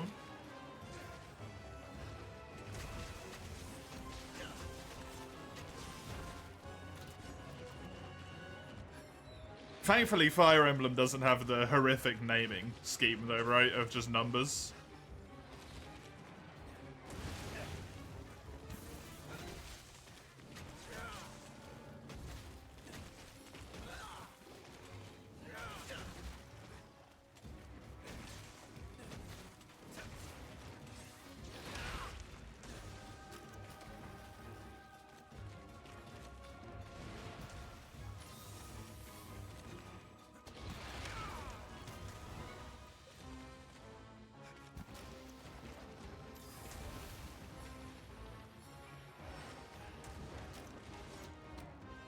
You're still gonna say I played Fire Emblem 7. I mean, you can say it, but it means nothing to me.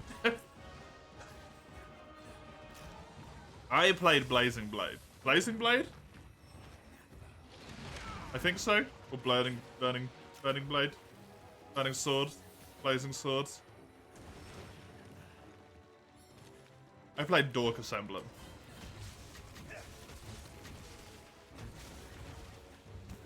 Forever mourn his death. May he rest in peace.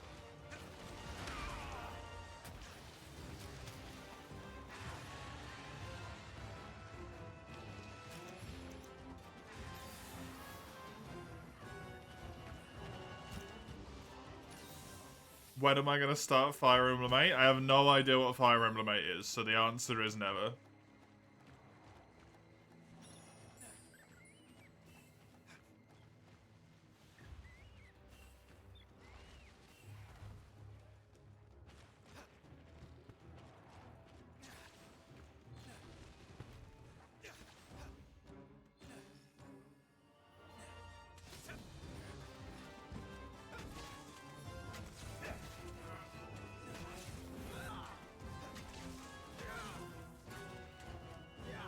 Have it on my list as something I eventually want to play. Yeah, the thing with the list of stuff that I eventually want to play is, I don't own most of it.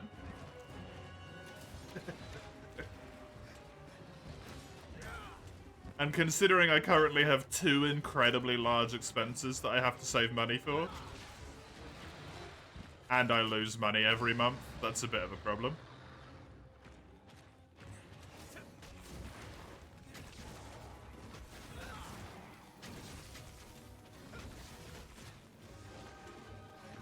Wait, really? Yeah. On a month where people don't go fucking insane with donations, I make like 40 quid a month.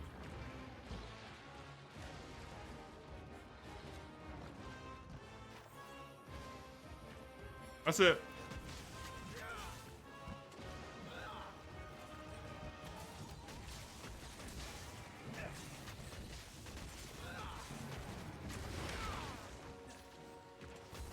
I gotta pay like 200 quid rent, you know? I got my food. I pay for the internet. My phone.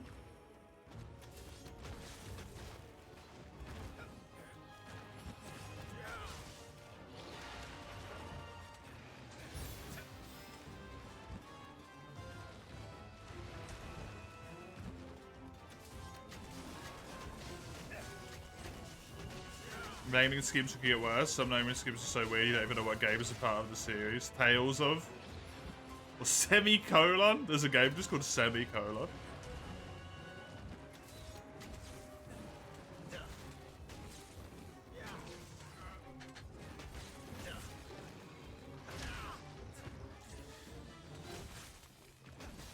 Yeah, Tales of is a bit weird. Because it feels like such a common thing to call your name. To call, like, the start of your name. Game name, right? For it to be a series is a questionable choice. It's a series of a game that all have a semicolon somewhere in the title. What the absolute fuck?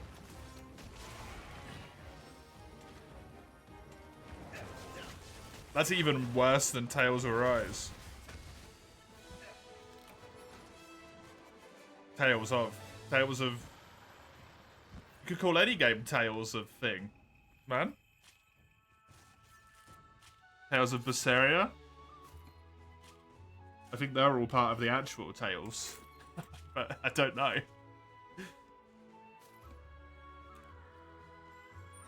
Tales from the Borderlands. It's not quite the same, but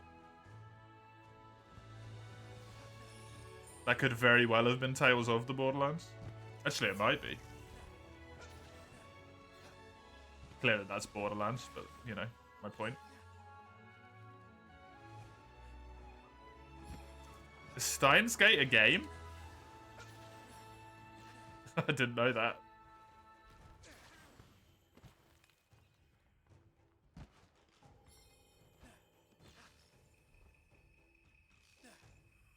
It's a game and a manga? Wild. The manga is fair.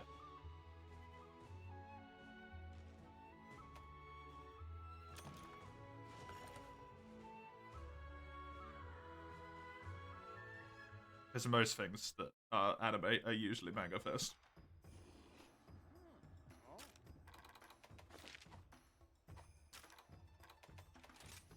What would you like to do?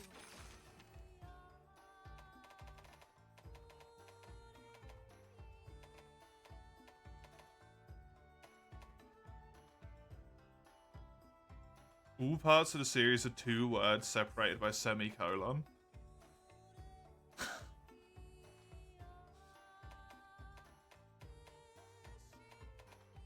Okay.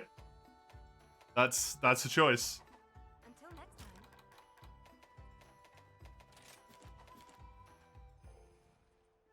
I mean, I guess it works because, like, it's grammatically illogical, so no one else is gonna do it, probably.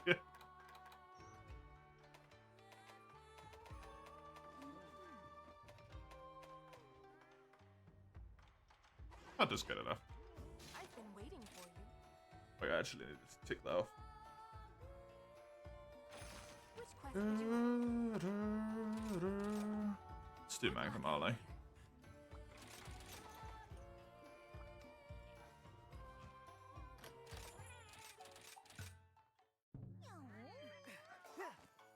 Semicolon.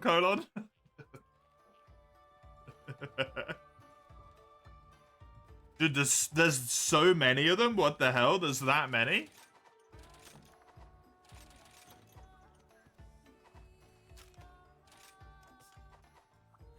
I only knew about the last 3.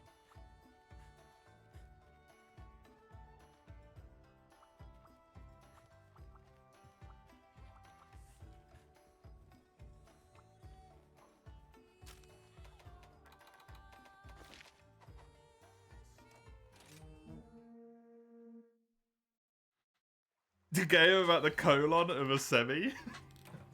Or a semi, maybe, in that case? Concerning. Mike, no!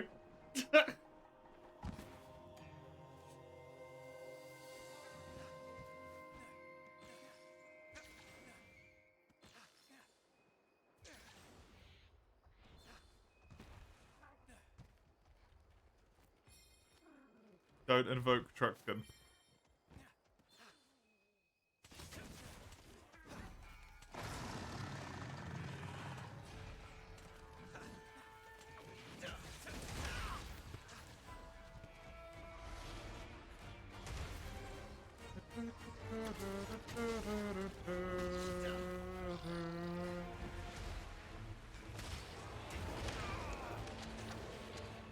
Wait, is there actually a Tales game called Tales of Destiny 2?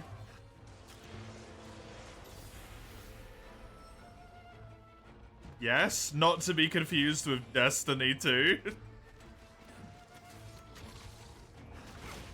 Dude, I bet that shit gets real confusing real quick.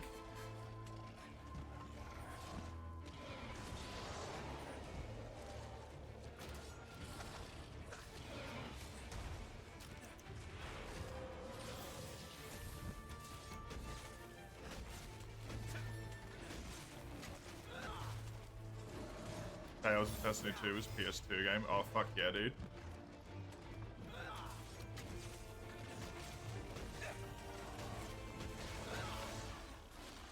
That's Command and Conquer Red Alert right there. That's what the PS2 is.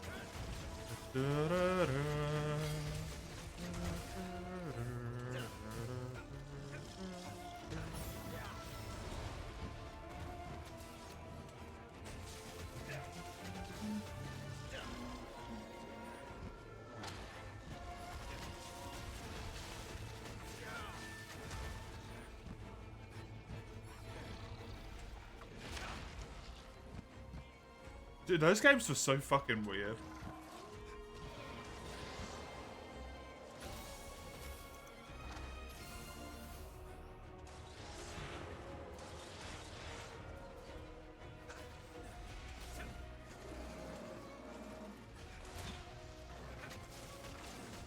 A bit interesting though.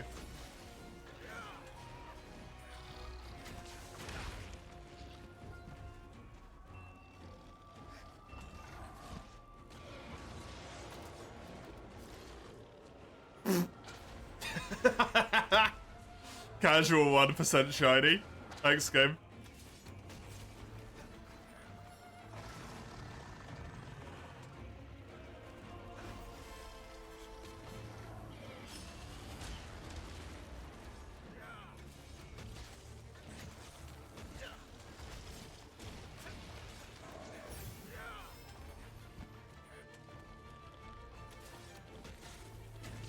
Easy peasy, no problem.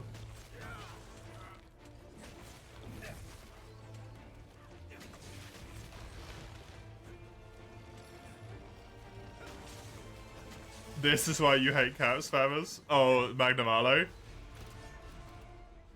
Yeah, Magnum Arlo's a bad one to spam caps on. Scoots and Blades, right?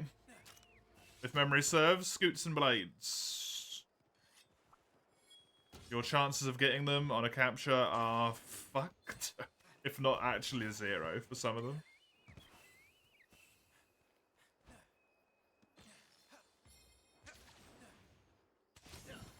Oh, I missed. Might actually just be straight zero on a scoop, if I remember.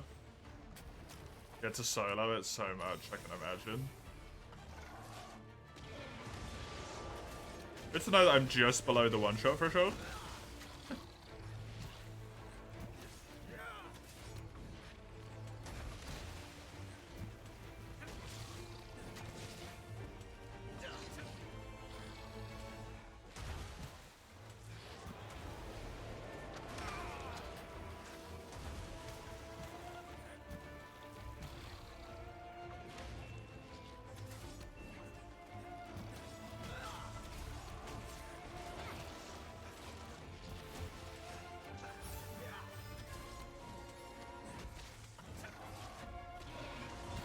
You're a believer in the 8 times 1%.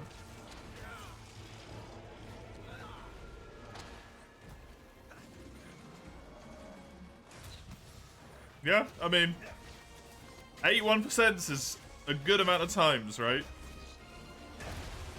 To roll.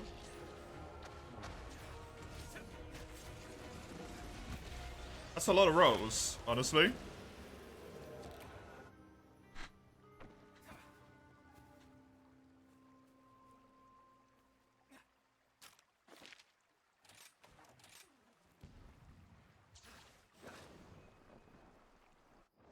wonder why they made it so you spawn at base camp all the time in this game instead of just the closest camp.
This fight might be quite hard, actually.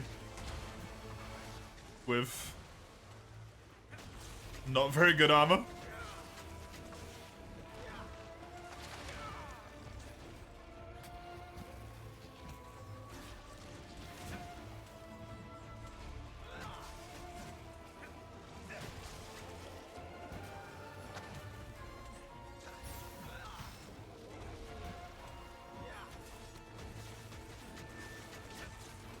Oh! What?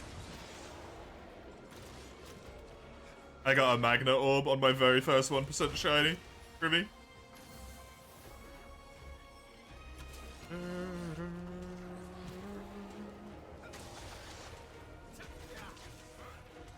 Nice, yeah, I guess. I'm not going to build any of his equipment, so...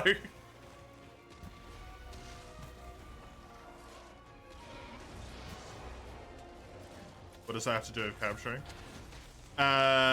Capture doesn't give you orb chances. I don't think. Whereas carves give you orb chances.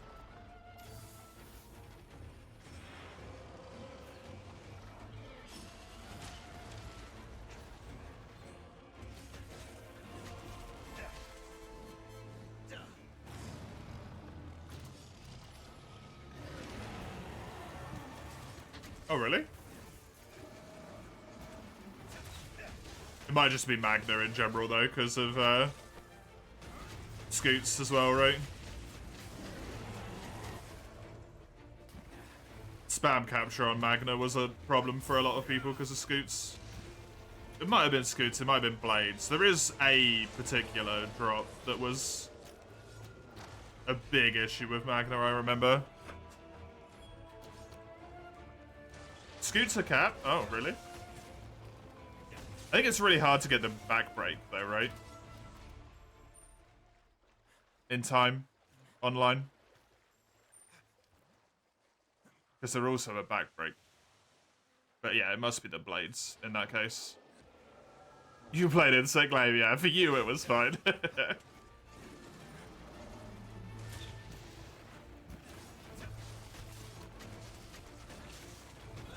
I remember we had a hell of a time trying to get Scoots.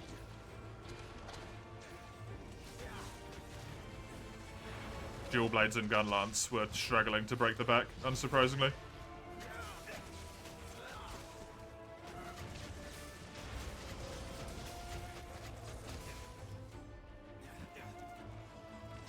Mizu Claws? Oh god, yeah. I mean, they've already proven themselves to be a shit, and I'm not even capturing stuff, right? Unless I'm gonna fail the quest.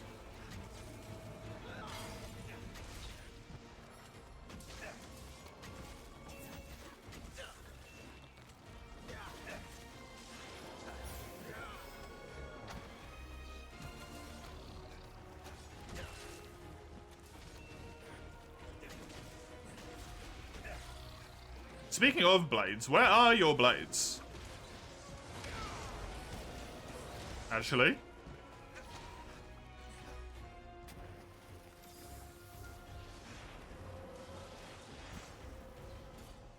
I've broke your tail, both of your arms,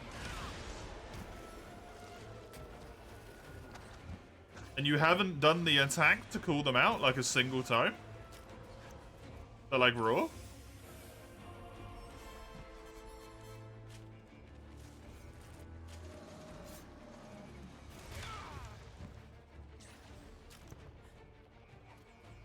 He hasn't popped him out though. He hasn't done the thing where he like roars and the actual blades appear. I never saw the blades, I just broke the arms. There it is. No, that's his special attack.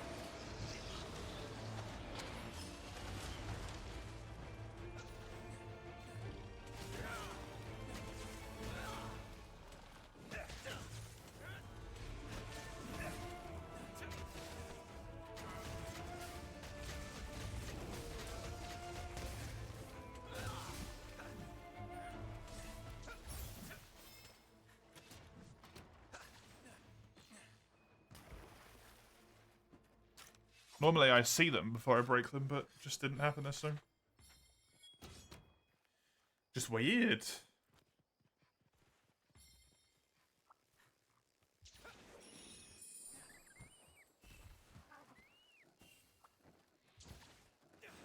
Fucking scoots. Christ. I don't even want to think about how many Magnum Arlo we killed. Those fucking scoots. Ugh.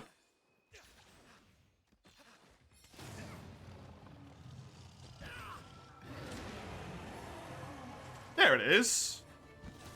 Now he's got his blades out. His broken blades.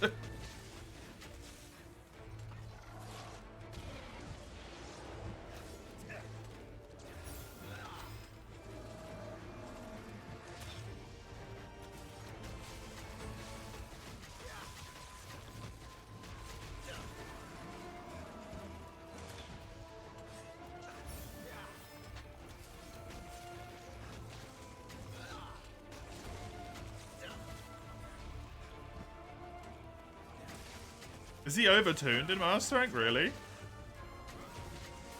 I genuinely cannot remember him in Master Rank at all. Because I remember, the only thing I remember is the fight being like really disappointing in Master Rank.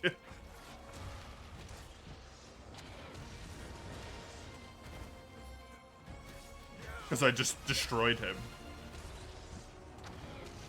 Yeah, undertuned is what I would have said as well. Like, I don't think he changed much other than getting, like, you know, double stuff. Dual blades. Crimmy played Insect Glaive, though.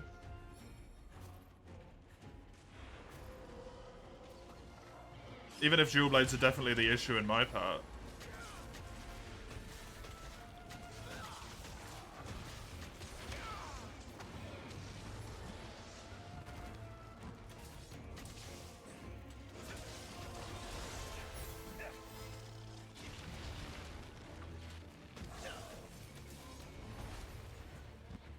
Good flinch timing.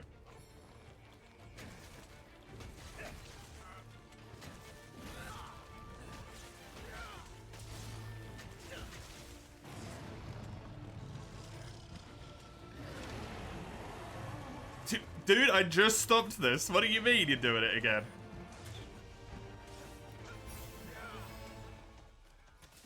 I just suppressed this shit.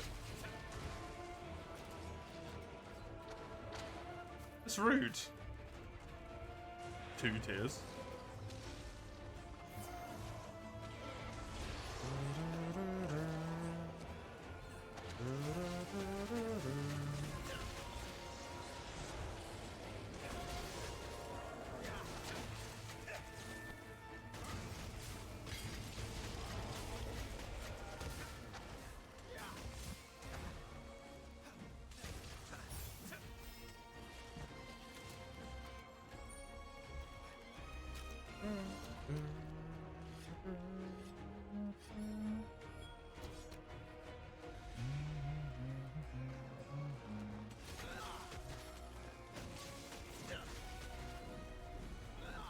Marshmallow doesn't care about your feelings. Apparently not. Apparently he really doesn't. Hey, Human Harvest Toei. Underwater Doolies are really good. They're really, really good.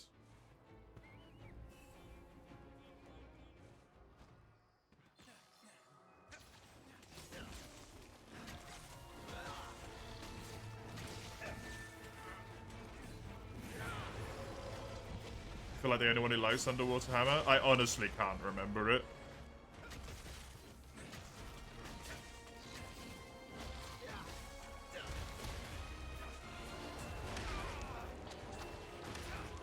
Oh, what?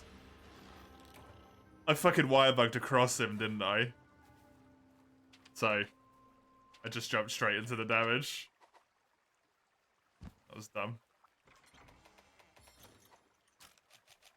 I wasn't directing an input on my wirebug. Do it again? No, I'll lose the quest.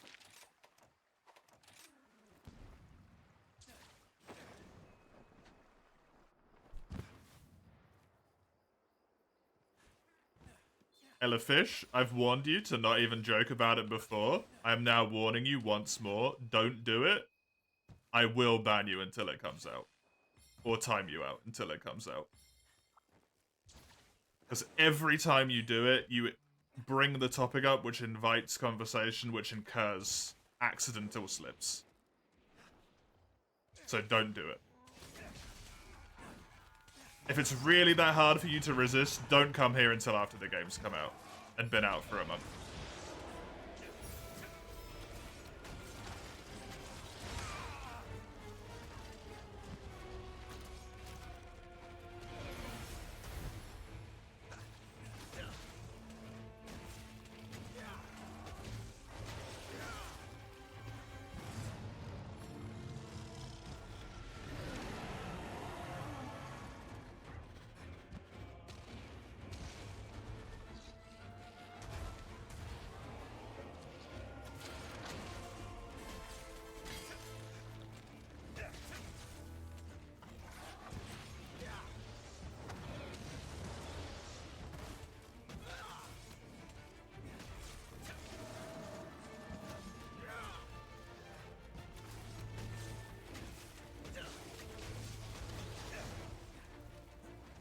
You guys have good hunts?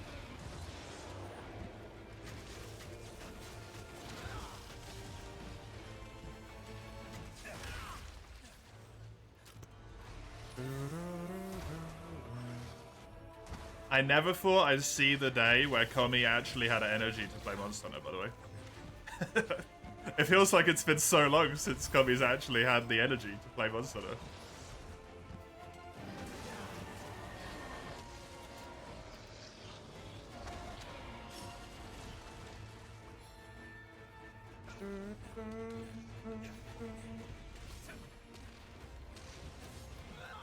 Deluxe edition is on sale. 25. Oh, for Rise? That's a good pickup. For 25. Assuming that gets you Sunbreak as well. That is some good shit.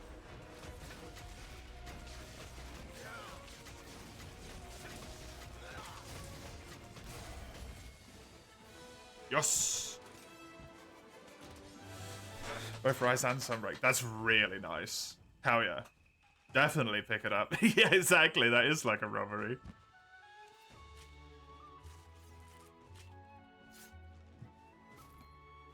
I don't feel very well, even Hermos. That's how I'm doing. My throat hurts. And I can't get proper fucking sleep.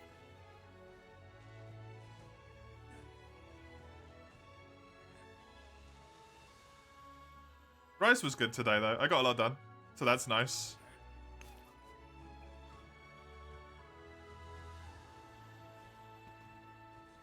Is it late? Where I'm at? No, it's 5 now. God, soon.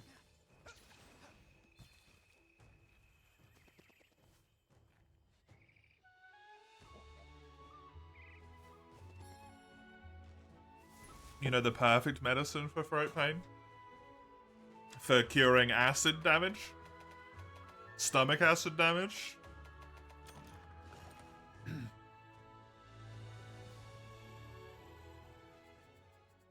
You might have to get it for Xbox just to play it again, Mike.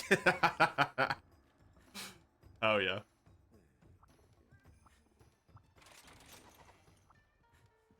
Hey Luna, how are you? Would I say I eat healthy? No.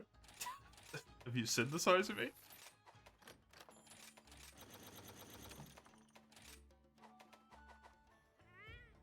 I'm rocking peak performance armor in real life here. Hello there. The problem last night was I ate too late.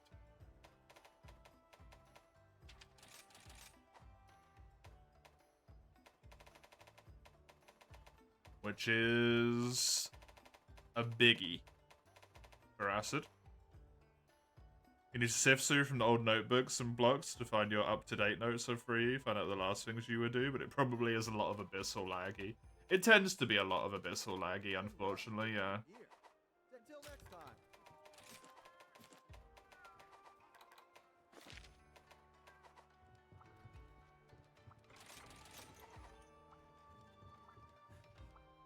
Gando also needs to do him. I don't know if Gando needs to do him anymore or not, to be honest.